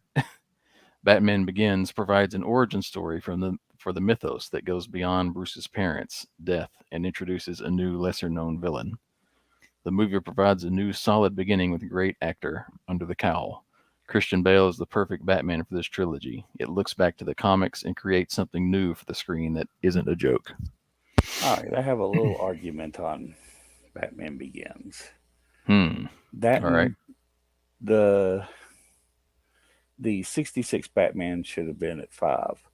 Batman Begins should have been at 6, mostly because of, even though I am a fan of Liam Neeson's acting, I personally think he was a terrible Ra's al Ghul.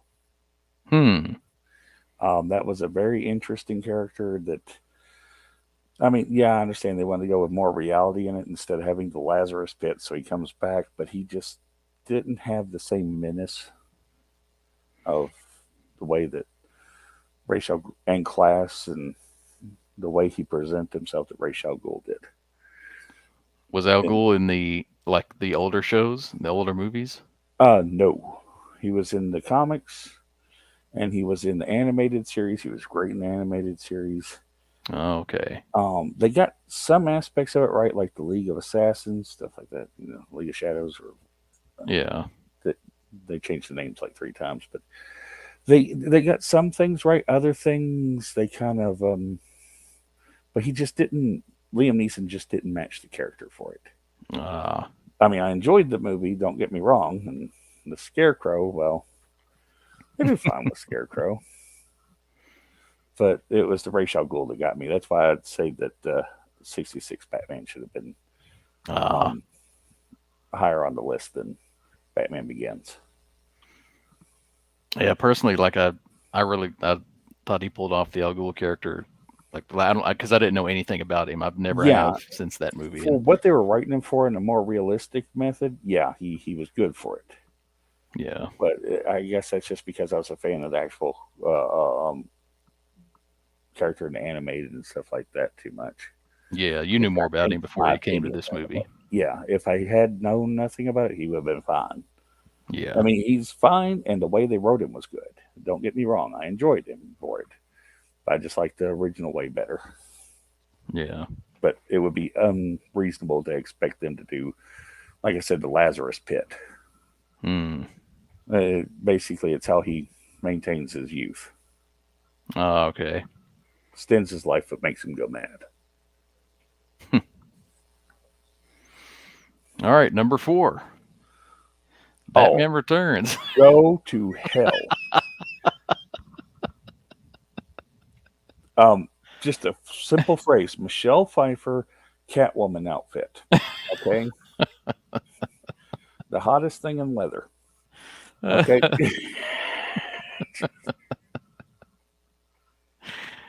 All right. And the more go to hell.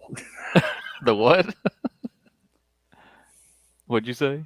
Anne Hathaway can go to hell. That's not Catwoman. Michelle Pfeiffer is. And Halle Berry definitely is not Catwoman. Oh, not Catwoman, but yeah, Catgirl. Catwoman, yeah, Catwoman. Catwoman. Michelle Pfeiffer, Catwoman. Yay. All right, back to it. All right. The more gothic and grotesque of Tim Burton's 2 Batman movies, Batman Returns has amazing production design that sits right between comics and the real world. Michael Keaton returns as Batman and is up against Danny DeVito as Penguin, Michelle Pfeiffer as Catwoman, and Christopher Walken as an industrialist out to ruin Gotham. Oh, yes, Walken. The villains really made this movie, and the 3 are balanced well. Instead of a short-statured mob boss with a weird laugh, the Penguin is a mutant, complete with webbed fingers, followed by a gaggle of penguins wearing rocket launchers. Catwoman mixes funny quips with gymnastics, feline habits, and sex appeal. Everyone is weird here. Everyone. Yep. Sex appeal. Dear God. Yep. It's darker than 1989's Batman, but also more mischievous, daring, and adult. Yep. All right, number 3, The Dark Knight. Damn good movie. There is a lot in the middle of the Dark Knight trilogy. Batman is fighting corruption in the GPD and dealing with the mob, and that's before the Joker's lawless actions start and Harvey Dent's fall. Christopher Nolan manages to make most of it work. The Dark Knight has much of what the other Batman movies don't, and an Oscar-caliber creative team. Richard King's sound design, and Wally Pfister's Wally Pfister's cinematography are just as much a part of this as the actors. This movie wouldn't be nearly as good without Heath Ledger's Joker. Agreed. He created one of the all-time best villains in the film, period. Without him and an incredible car chase, I'd argue the truck chase is the best scene in the last 15 years that hasn't been topped. It would be farther back on the list, especially with its anticlimactic ending. That was just a damn good movie. Oh yeah, and you remember when it came out? As we were working, and Mamma Mia came out, premiered at the same time. Worst premiere timing ever at the time. Yep. Only been topped now by Mission Impossible: Dead Reckoning coming out at the same time as Oppenheimer and Barbie. But it took two powerhouses to knock out Mission Impossible. Mamma Mia was doomed to fail upon release. Yeah. I have a bad feeling what they're going to say in number 2 is. All right, The Batman. I'm going to give an argument. You should put 3 at the place of 2, 2 at the place of 4. I would put this movie even farther back in the list, like way back up there. Not because it was a bad movie itself, but I don't remember anything about this movie. It's not memorable to me. All And right. So from if I could remember anything about it, I do remember enjoying what I watched. I was like, all right, that was all right. Soundtrack I can't get it out of my head. Matt I Reeves. still don't say it belongs there. Yeah, me either. Matt Reeves returns the character to his roots in this year's The Batman. It's the most grounded on the list and has the most solid connection to the comics and Batman's humanity. This movie remembers the long-lost world in Batman's movie lexicon, Detective. It's not just one gadget-filled action scene to the next. There's crime to be solved and criminals to be caught. Yeah. And number 1, which I agree with. God, yes. Without Batman. question. I'm sorry. Michael Keaton's still the best Batman. Yep. Batman returned to the screen after a 23-year hiatus in Tim Burton's Batman. It was unlike any superhero movie before it. It wasn't afraid to go dark, scary, and gothic. While it didn't carry an R rating, it definitely wasn't made for kids. It's been over 30 years since its release. Oh, God.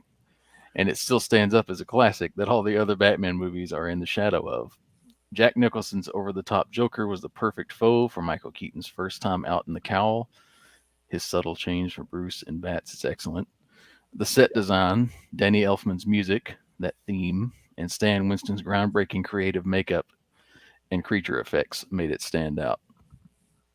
I saw Batman for the first time in theater in '89 and fell for it. It will always be my favorite of the live-action movies. Agreed. And not made for kids, my ass. I watched it as a kid. I saw it in the theater as a kid. It was. I loved it. I still have the die-cast Batwing around here somewhere. I do. Across this nation, the words Gotham City are synonymous with crime. Our streets are overrun. Our public officials are helpless.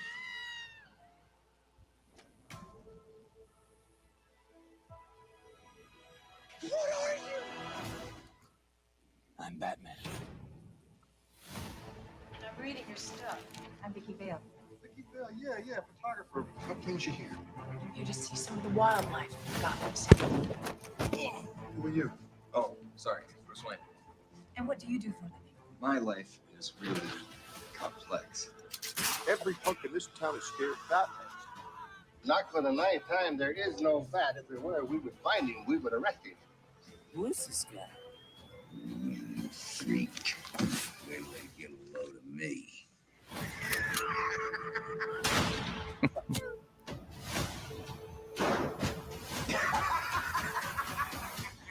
This town needs an enema. A lot of people think you're as dangerous as the Joker.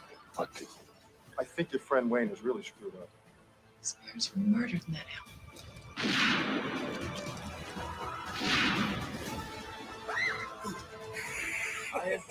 came to my pain, Batman. He's out there right now. I've got to go to work. If you gotta go, go with the smile.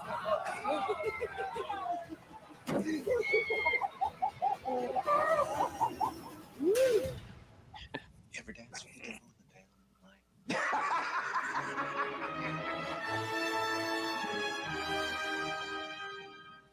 Ah, Yes. God, that made me want to watch it right now. Just watching that. I'm looking at it over here. I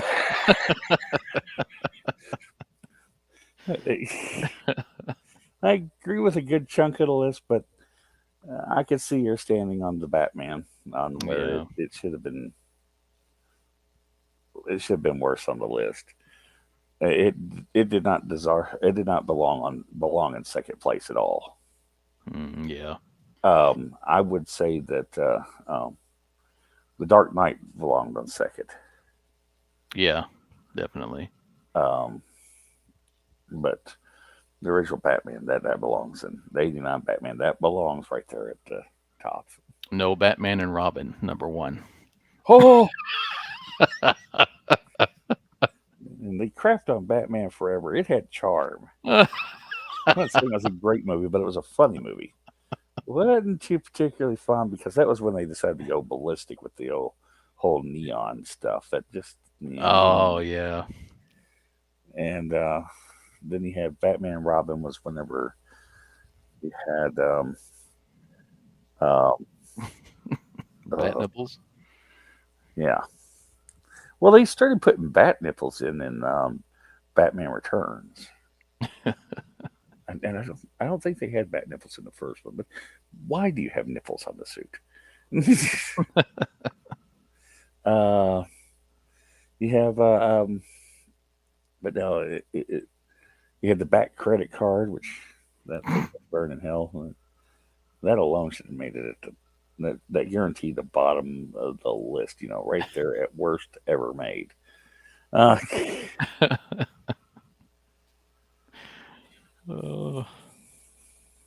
Oh, so good. yeah, yeah, I like that. Now I'm going to pull up article that's a bit old, All right. because we got this, and then I got one more article after it, but they kind of relate to each other. Okay. And if you have anything that you can think of that you want to pull up, we can also do that as well.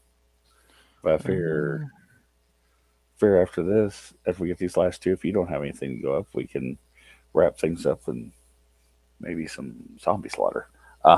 Yeah. Yeah. Well, while you do this next article, I need to swap my laundry real quick. Alrighty, that works for me. I'm trying to get it to pull up. It's alrighty. On the shit show. Sorry. This is on CNET. This is from November 27, 2017. Normally, I wouldn't want to get political on the entertainment stream, but this kind of leads to the delusional bastards that have been screwing with us, that have been trying to kill any form of entertainment. Gamergate to Trump, how video game culture blew everything up. What began as a backlash to a debate about how video games portray women go to hell, that was not what Gamergate was about. It was about a supposed game developer who made a very depressing game and was banging supposed video game journalists to get better reviews, and went from that to an internet culture that ultimately helped sweep Donald Trump into the office. Really? No. Gamergate did not cause the Orange Man.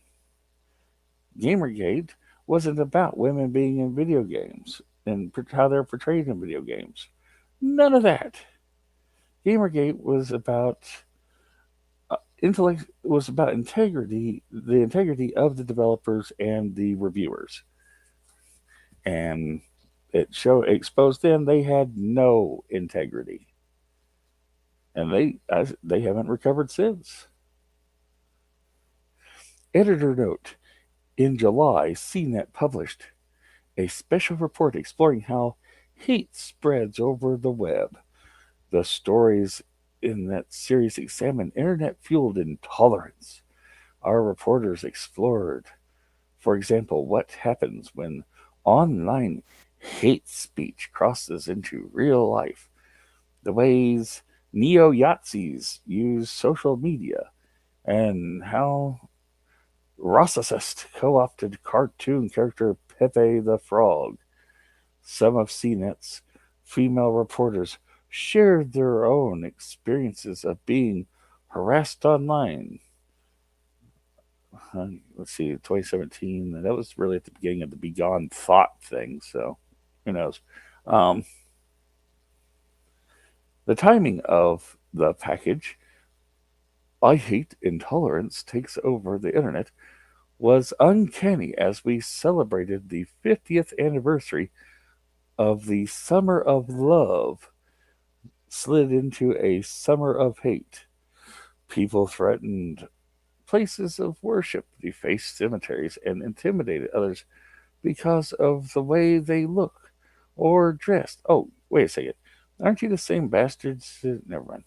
Leave it alone. And a white supremacist march in Charlottesville, Virginia, heavily promoted on extremist websites, left 3 people dead. The web's role in recruiting people to hate extremist organizations is back in the spotlight after the New York Times profiled a young neo Yazi in Ohio. The story portrayed the man's decidedly ordinary life and raised, but didn't answer questions about how he was radicalized. Our reporting may provide a few answers, which is why we're republishing some of our stories. Another garbage site. When when it first happened, many of us were a little dismissive. After all, people on the internet are always mad about something. In 2012, it was the backlash against Anita Sarkeesian, a feminist media critic. In, let's let him go on, let him cook. In May of that year, Sarkeesian announced she was starting a crowdfunding campaign for a video game series called Tropes versus Women in Video Games. Yeah, she raised a lot of money, never produced all the stuff she was supposed to, and pocketed the money. She's a grifter and a con artist. In her introductory video, Sarkeesian, clad in a paisley hoodie and hoop earrings. Oh, for God's sakes. Just because you want to lick her dusty clam doesn't mean that we want to hear about it. Stop trying to butter her up. Sits on a line. Get past all the other flowery stuff. She touts the virtues of video games, such as improving hand-eye coordination, multitasking, and enhancing players' cognitive abilities. But the gaming community, she says in her 4-minute talk, also has a bad side. Many games tend to reinforce and amplify sexist and downright misogynistic ideas about women. Yeah. Considering the increasingly central role video games play in our society, Sarkeesian said she planned to create a series of 5 videos to look at how women are portrayed, from the damsel in distress to the sexy sidekick to the villainous and villainous there and beyond. Yeah.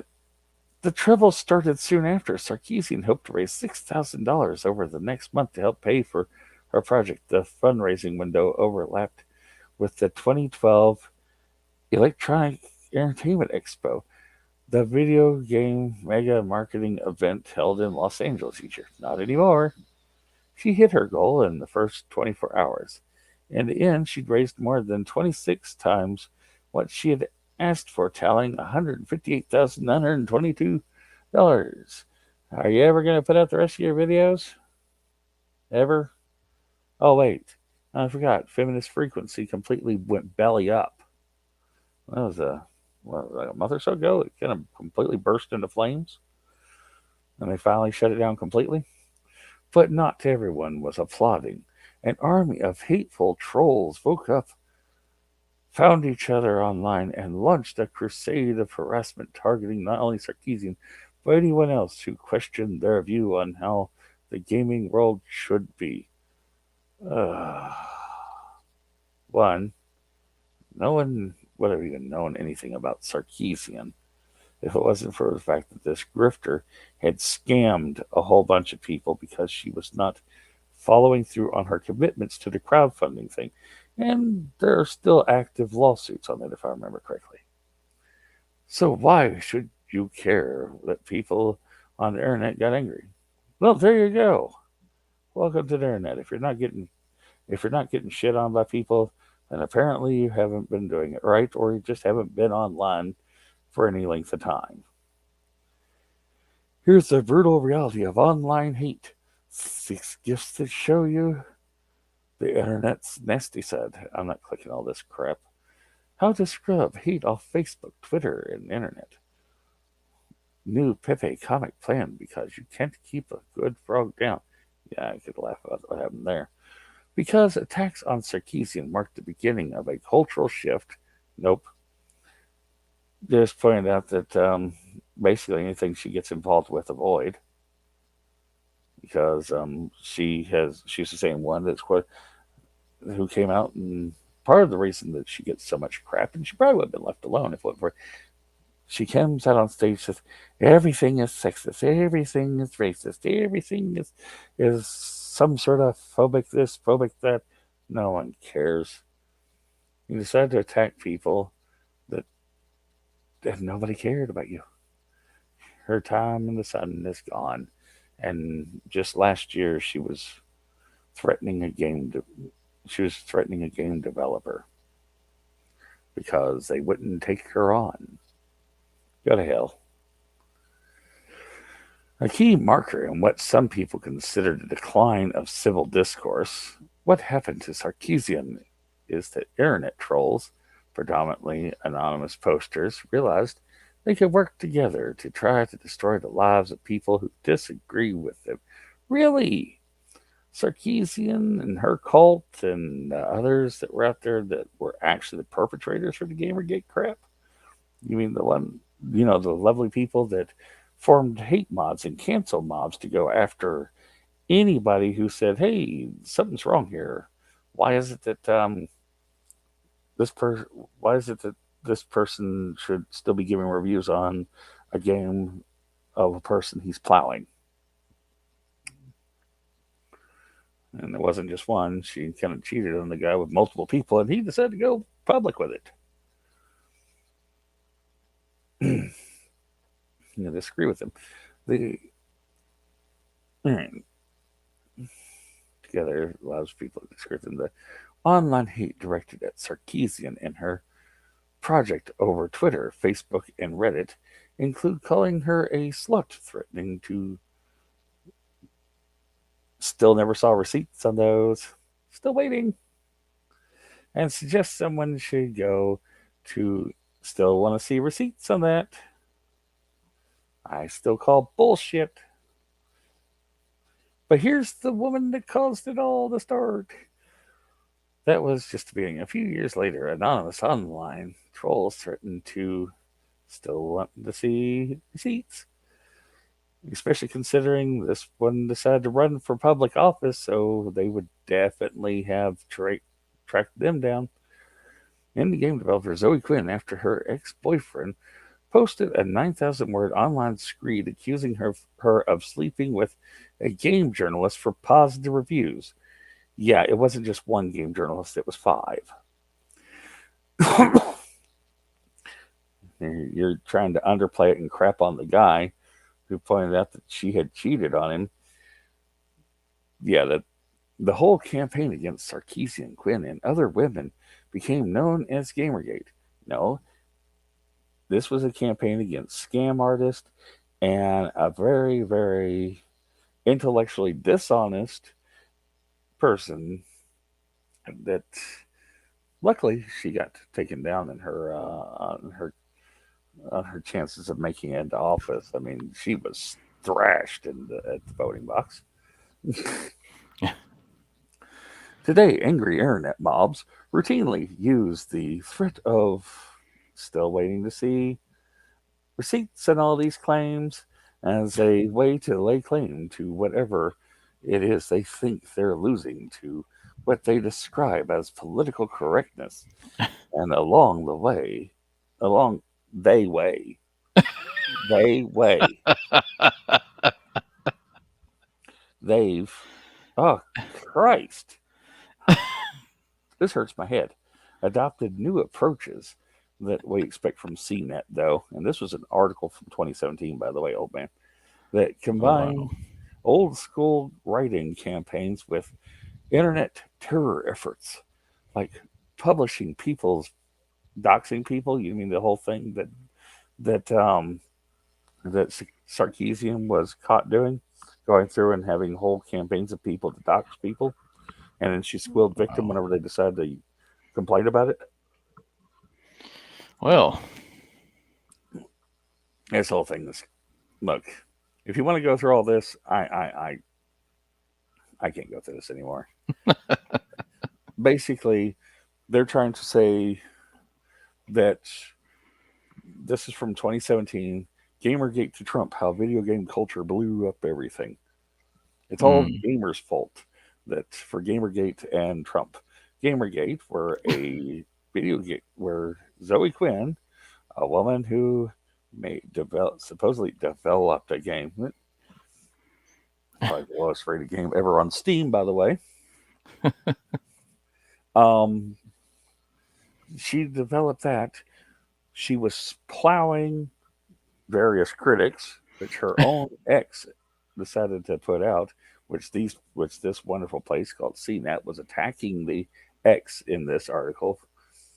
Yeah, saying a 9,000 word online screed accusing her of sleeping with games journalist for a positive review. Yeah, because that's what started it all. Zoe Quinn decided to spread her legs to get better reviews from journalists, and she got called out on it, as well as the journalist. The journalist got absolutely shit canned, as they should have been, because they were just as guilty, because they decided to give good reviews while not disclosing the fact that they were clapping her cheeks. It's yeah. That's what it all boils down to. They didn't want to take accountability for their actions. They decided to go through and decided to hoard themselves out for better reviews. And lo and behold, they get caught. And then they squill victim. It's all gamers' fault for making their lives so horrible. You got our Anita Sarkeesian, who decided to go and defend the whore, as well as at the same time, well, trust me, there's a lot more to it, which I suggest you look up It's a Gundam on that one. He goes really into it, and so do several others. Anyways, they go through and this woman over a course of 6 months, the body list is unholy. I mean, porn stars don't have that much action. Uh, Wow. I mean, we're talking Moonlight Bunny Ranch levels of action. Okay, and I'm sure you know what that is. Yeah. I mean, like HBO's Cat House had nothing on it. Anyways,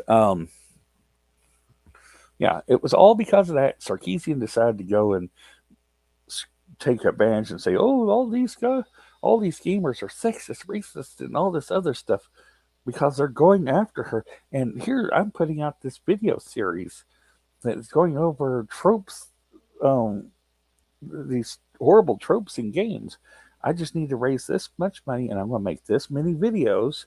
I think initially it was what was it that said? How many videos did she say she was going to do again? I think it said 5 or 6. Yeah, she was raising $5,000 to pay for her project. Create 5 videos. Okay, so she wanted to make 5 videos. She never finished them. She never put them out, and she basically scammed people on by crowdfunding for the money. She scammed them out of $158,922. Wow. And it's Gamer's fault, so she never had to pay any price for it. Of course. Because she can't be accountable for her actions. Yeah, it all comes down to no responsibility for their own actions. Just like if a guy was sleeping with a lady journalist, he should, for better reviews of his game, he should be shit on just like the journalist. Yep. It's not a matter of who we care that who you're sleeping with. It's the fact that why you're doing it isn't just because you have a thing with them. They are writing positive reviews of your crap because you're plowing them. Yeah. If they had to said, look, I'm not putting out a review, and said, I'm not going to put out a review of it because I'm plowing said person. But no, she cheats on her boyfriend at the time with these 5 journalists. It's fine. He should just be fine. He should take it. He's a sexist for saying, I don't like that I'm getting that the person I'm with is getting her cheeks clapped by all these other guys. He's a sexist. He's a misogynist. He's an oppressor. Huh. At this point, buddy, get a hooker. It's a whole lot less expensive and cleaner. All right. Now, that leads into this. This is something that came out on the 14th. All right. I'm not going to get into the Anti-Defamation League thing on it because they also put out a thing on it, and the Anti-Defamation League is worst racist on the planet. Damn. They make the Klan look civilized. Oh, God. And those guys were basically gone and need to be gone. I'm not saying they don't need to be gone, but damn. even the Klan had standards compared to these bastards. Let's regulate toxic online video games the same as social media. Should we listen to the article? Just let them crap themselves? Yeah, we can see what it sounds like. Or should I mean, it's not a very long article. All right. But since I can't pronounce, well, I can pronounce Rosenblatt. Oh, wait, I need the banner. Here we go. Mariana Rosenblatt. We're going to skip Ola Zola? Whatever. Yeah. Ola Zola, maybe? Maybe. I don't know. Yeah. Hey, now we're both screwed on this. Sad name pronunciation. It's appropriate. It's a short article, but should I read it or should I just let it play? Click to play. See if it's intolerable. Then we can. All right. Listen to this article. Regulate toxic online video games the same as social media by Mariana Olaizola Rosenblatt. Opinion. Aha! Olaizola. Oh, thank you, The Hill. You're shit paper, but I'll thank you for that. Contributor. After years of paralysis, the US and European Union have been moving to regulate social platforms. The European Union is taking tentative steps to enforce the new Digital Services Act, which came into effect for all online platforms on February 17. Yeah, fuck the EU. Some states in the US are trying to control how platforms do content moderation. And the Supreme Court is now considering the constitutionality of this regulatory foray. Meanwhile, the U.S. Senate is edging closer to approving legislation that would compel online platforms to introduce additional child safety measures. But these efforts to rein in social media overlook the gargantuan online gaming industry. Video games comprise the largest entertainment industry by far grossing almost $200 billion in revenue in 2022, more than the music and film industries combined. Today, online games. Before we go further, that's because modern music and movies suck ass. And now they're trying to ruin video games. Well, they've been trying for a while, but now they're really trying it with all their crap they're throwing at it. And now these assholes, because are trying to take over it. Fuck the government.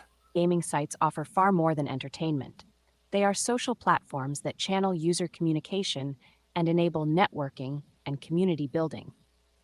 Online games should be part of the regulatory discussion concerning digital platforms. Fuck you. Kiss my fat ass. It's just one more thing to chip away. Oh no, you should be able to. You should be allowed to say whatever you wish to say. Blow me. For God's sakes. No. These people can go to hell. They just want to censor one more thing. Oh, but it's for safety reasons. Oh, we got to stop all the hate and everything. Oh, go fuck yourself. It's everybody's God-given fucking right to be a dick to each other. Okay?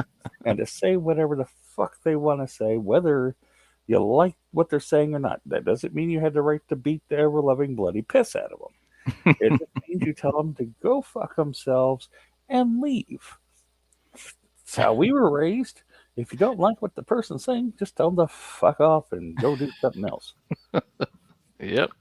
But no, these little pansies, these authoritarian cock goblins are going along and trying to fuck up everybody's day by saying, no, I don't want to hear it, so you shouldn't be able to say it, because it could be as simple as, this person said he doesn't agree with me. I don't like it. It's hate speech for him to disagree with me. We must remove his ability to speak. Choke on it. Just remember this phrase. Simon says, sit and spin, you authoritarian dickhead. But they seldom are. Discussions of harms in gaming historically have focused on fears about the content of the games themselves. However, the social environment of games is what actually poses significant threats to play. Didn't we go through this bullshit in the early 90s?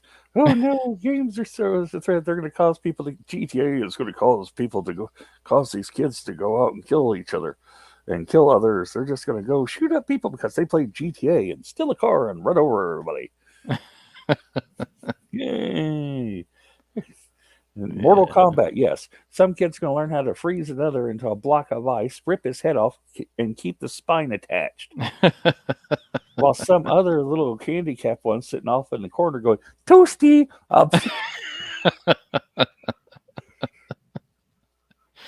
Oh, God. There's safety and well-being. Exposure to hateful speech is routine, while doxing. Yeah, doxing's a problem. I can see the doxing a problem. You shouldn't be able to go through and do that to people.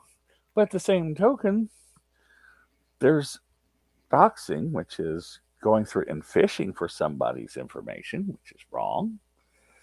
And then there is whenever the dumbasses like that one writer for Kotaku was on the was on that board that was going over that was on that thing that was the curated list for Sweet Baby Inc.'s games, which this kind of goes with them, by the way.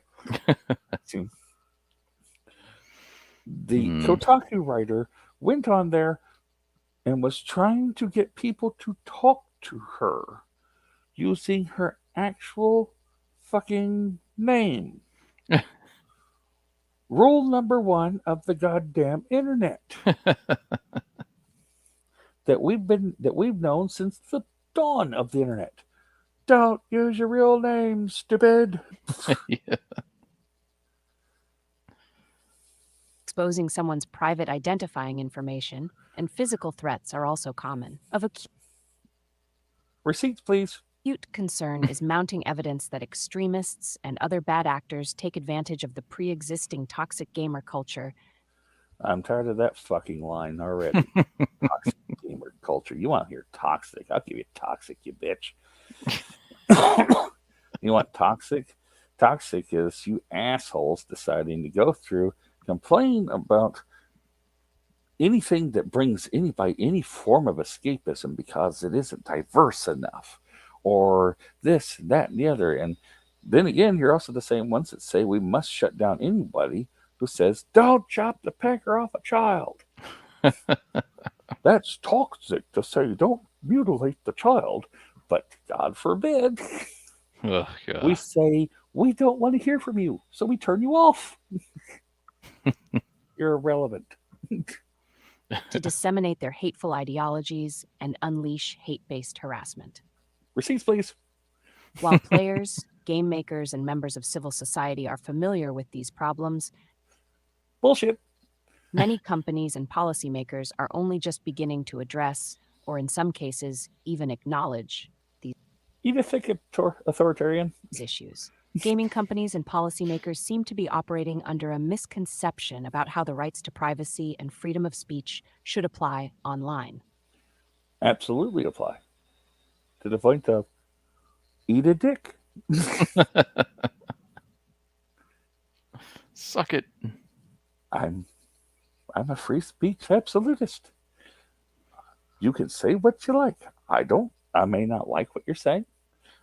There's a lot of things that a person could say that I don't like what they're saying, but it's their right to fucking say it. Yeah. It's simple as that. I mean, if I have to you complain about the horrible things in games, if I have to, as a Christian myself, not a very devout person, but I am a Christian, if I'm told I have to tolerate somebody pissing in a jar with a picture of Jesus in it, then these people can handle me not having a Rainbow Mafia member running around in the game, or me accidentally running over the trans person in GTA 5 while running away from police. Not because I was aiming, but because the damn car rammed me and I flew into the nightclub. But that's just... And then I instantly got 2 more stars for that. It didn't matter the fact that I killed the entire crowd in that game because I ran them over with my car as they tried to pit me in the damn thing. But I mean, I just splattered everybody over the windshield. But because I killed the drag queen, oh no. Can't have that. Extra stars for you. Well, don't put it standing there. Put it standing somewhere else. I didn't need extra stars.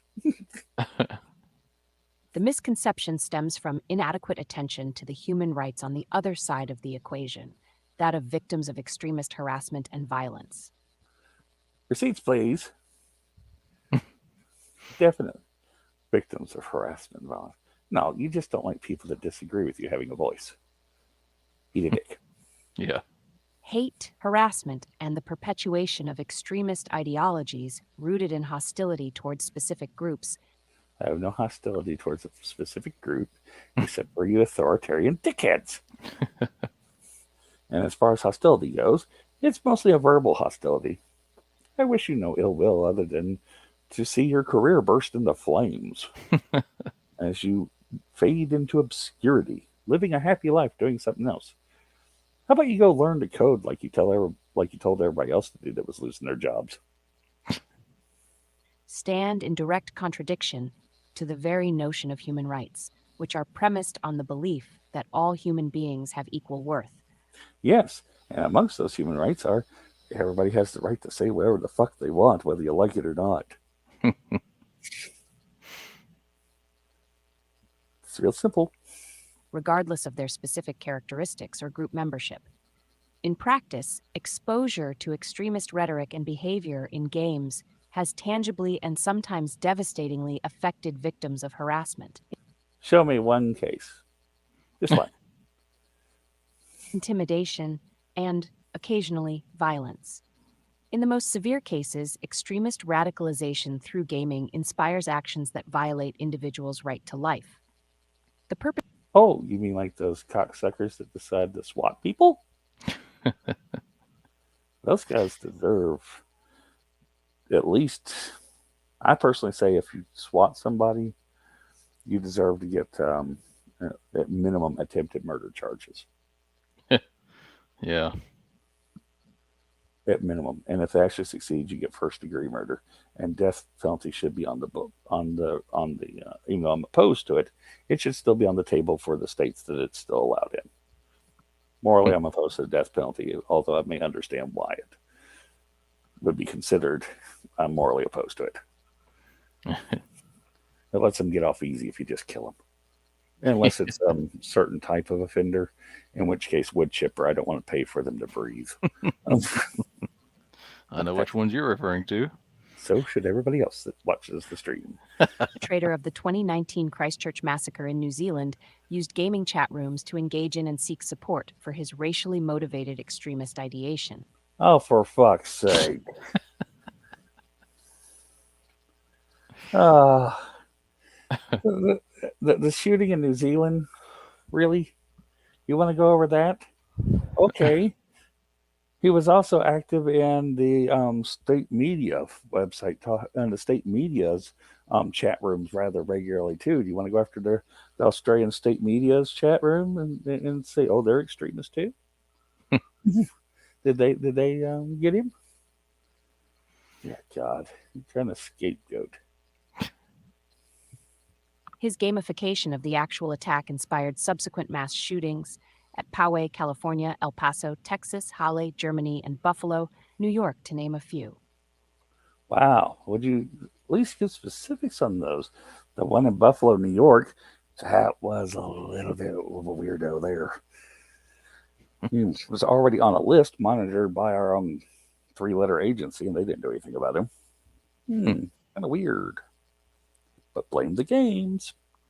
That way we can clamp down on you speaking. In 2022, the gunman who killed 10 and injured 3 at a Tops Friendly Market in Buffalo noted that he probably wouldn't be as nationalistic if it weren't for Blood and Iron on Roblox. Oh, for fuck's sake. What? Goddamn Roblox? All right, we're rewinding that bullshit just a little.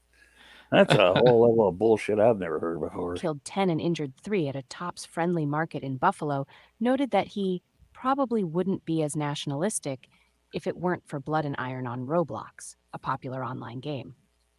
It's a kid's game. National. God. Dear God. At what point are you saying, perhaps his motives weren't caused by a game or something? Perhaps it's the fact that he's just an evil, dumb son bitch that decided to hurt people. Ever think of that? You know, we've only been killing each other for how long has humanity existed? According to some books, we started with a rock. But, what do I know? In the last few years, we, along with other researchers, have spoken publicly about changes we would like to see in industry and policy as it relates to games and extremism. Fuck you. Including calls to empower the industry towards self-regulation, open invitations to work together with companies, and frameworks for how to leverage the positive effects of video games to prevent radicalization. Eat a dick, you ESG whore. However, action on these recommendations has been stymied by the assumption of privacy that is given to players in public game lobbies and servers. See, right there. You don't have a right to privacy, is what they want. Mm-hmm. Isn't that one of the things that was on the whole ESG bullshit that we went over? Right there next to the whole, right there next to the whole thing on modern day slavery and child labor. Gotta get rid of privacy. In our view, this amounts to a distortion of the right to privacy and human rights generally, which should serve to protect not the perpetrators, but rather the victims of doxing. Really? I guarantee you if I went through, what's this person's name? Yeah. If I went through and looked up, I guarantee you there's at least on probably their Twitter itself, there's probably at least a dozen people she has personally doxed within the past year. Stalking, threats to life, and other abuse online. Receipts, please. Regulators should consider online games fair game for regulation. No. Indeed, it is unclear why games are typically excluded from the same regulatory approaches that apply to social media. Well, let's see. Most social media, as we found out thanks to the Twitter files, is basically taken over by the three-letter agencies that just tell them what they want, and then they bend over and take it. Look what Facebook did. Look at what Twitter was doing until Elon Musk bought it. Yep. Yeah, we'll do what you say. Yes, massa. Since online multiplayer games are social platforms, online games nominally fall within the scope of the Digital Services Act. Nope. And the regulations enforcers should ensure that game companies comply with its extensive requirements. Nope. Eat a dick. Including publishing human rights risk assessments, Fuck you. removing illegal content, Eat a dick. countering disinformation and extremism, issuing transparency reports, and providing data to vetted independent researchers. Vetted independent researchers. In other words, whatever the state says, this person's approved. They didn't like it. Basically, that's what it is. You're going to have they're going to send it over. It must go to a place like Sweet Baby Inc. or some of the other ones. Oh, these are our independent researchers. And if they don't approve it, it doesn't matter. You can't have it. Fuck you. I hate these people. This law provides a significant regulatory push for game companies to put in place responsible business policies and practices. No. Similarly, when considering online platform regulation and enforcement, U.S. policymakers, including legislators and federal agencies such as the Federal Trade Commission, should explicitly include game companies within their scope. Nope. When talking about the safety of the internet, especially the safety of children on the internet, there is safety of the children on the internet. Yeah, you're the same ones that don't seem to mind having the websites up for it because I think it was The Hill that had it, but this was about a month and a half ago. I'll pull it up later. Maybe it'll be from the more news one. But they had an article that was talking about how great it was that you had these sites for kids to get puberty blockers without letting their parents know. Oh, God. That's harmful to kids. Yeah. And you ever think that perhaps if the parents are responsible, the kids can't buy the games? It's almost like if mommy and daddy actually took responsibility. Maybe Junior, the little 8-year-old Junior, shouldn't be playing GTA. Maybe you shouldn't have him playing Call of Duty. God knows they shouldn't be in a Call of Duty lobby. Yeah. How about little Susie at 7 shouldn't be playing Helldivers?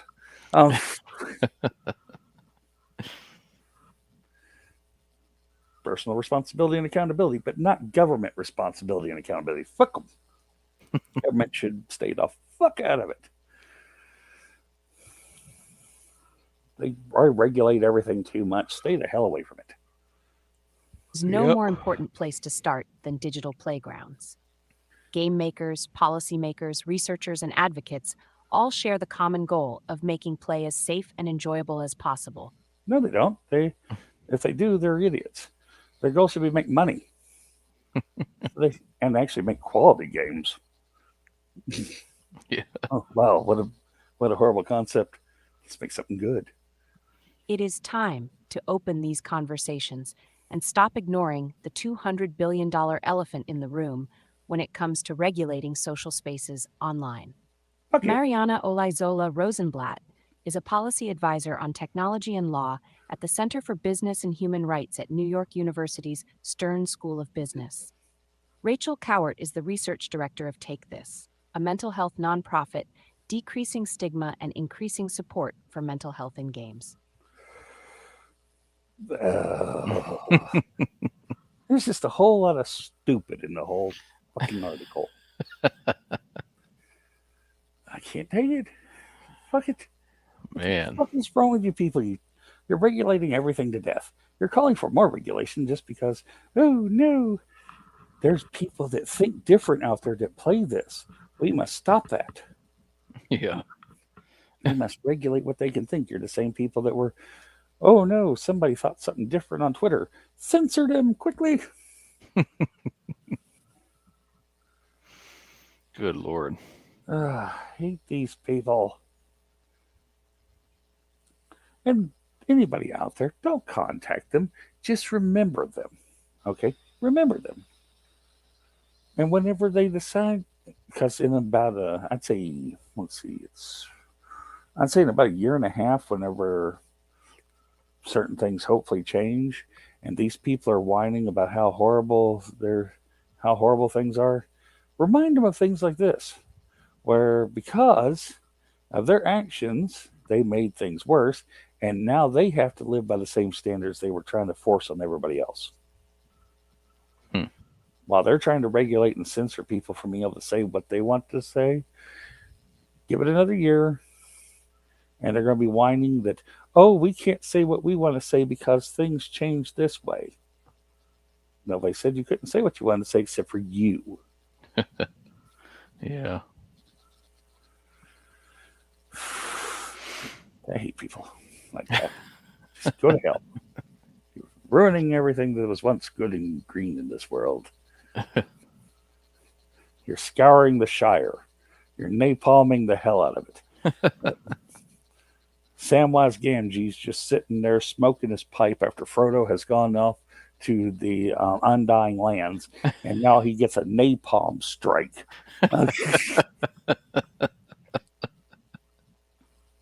Good thing you left when you did, Mr. Frodo. No shit. You see Treebeard running, screaming in terror and pain in the background. God. Roar! Poor Treebeard. I mean, good Lord. There's nothing in this world that they won't decide, hey, we must taint it and kill it with fire. Oh, you find you're over there. It's a place that's not being regulated, which means people can just have fun. And basically, whenever you meet an asshole online, what do we normally do? We tell the asshole to go to hell and then we go on our merry way. Yeah. And if we really don't like them, we just hit, oh, look, let's block it. Hey, we don't have to hear from them anymore. It's not that hard. Yep. But oh no, can't do that. It's the fact that they shouldn't be allowed to speak out there because I didn't agree with them. Go to hell. Kiss my ass. Just can't take this anymore. Anyways, well, I guess this is where we have to end the stream. Thank you to anybody who watched. Hope you have a pleasant evening, day, or whatever it is for you. And Hell yeah. perhaps we'll have another one next Sunday, and hopefully it'll be more cheerful news because I was going over news and we're going to have better news this next week because there's supposed to be a few announcements. So thank you for watching. Have a pleasant evening, day, or wherever it is, and see you next time. Good night, all. And I'll be right back.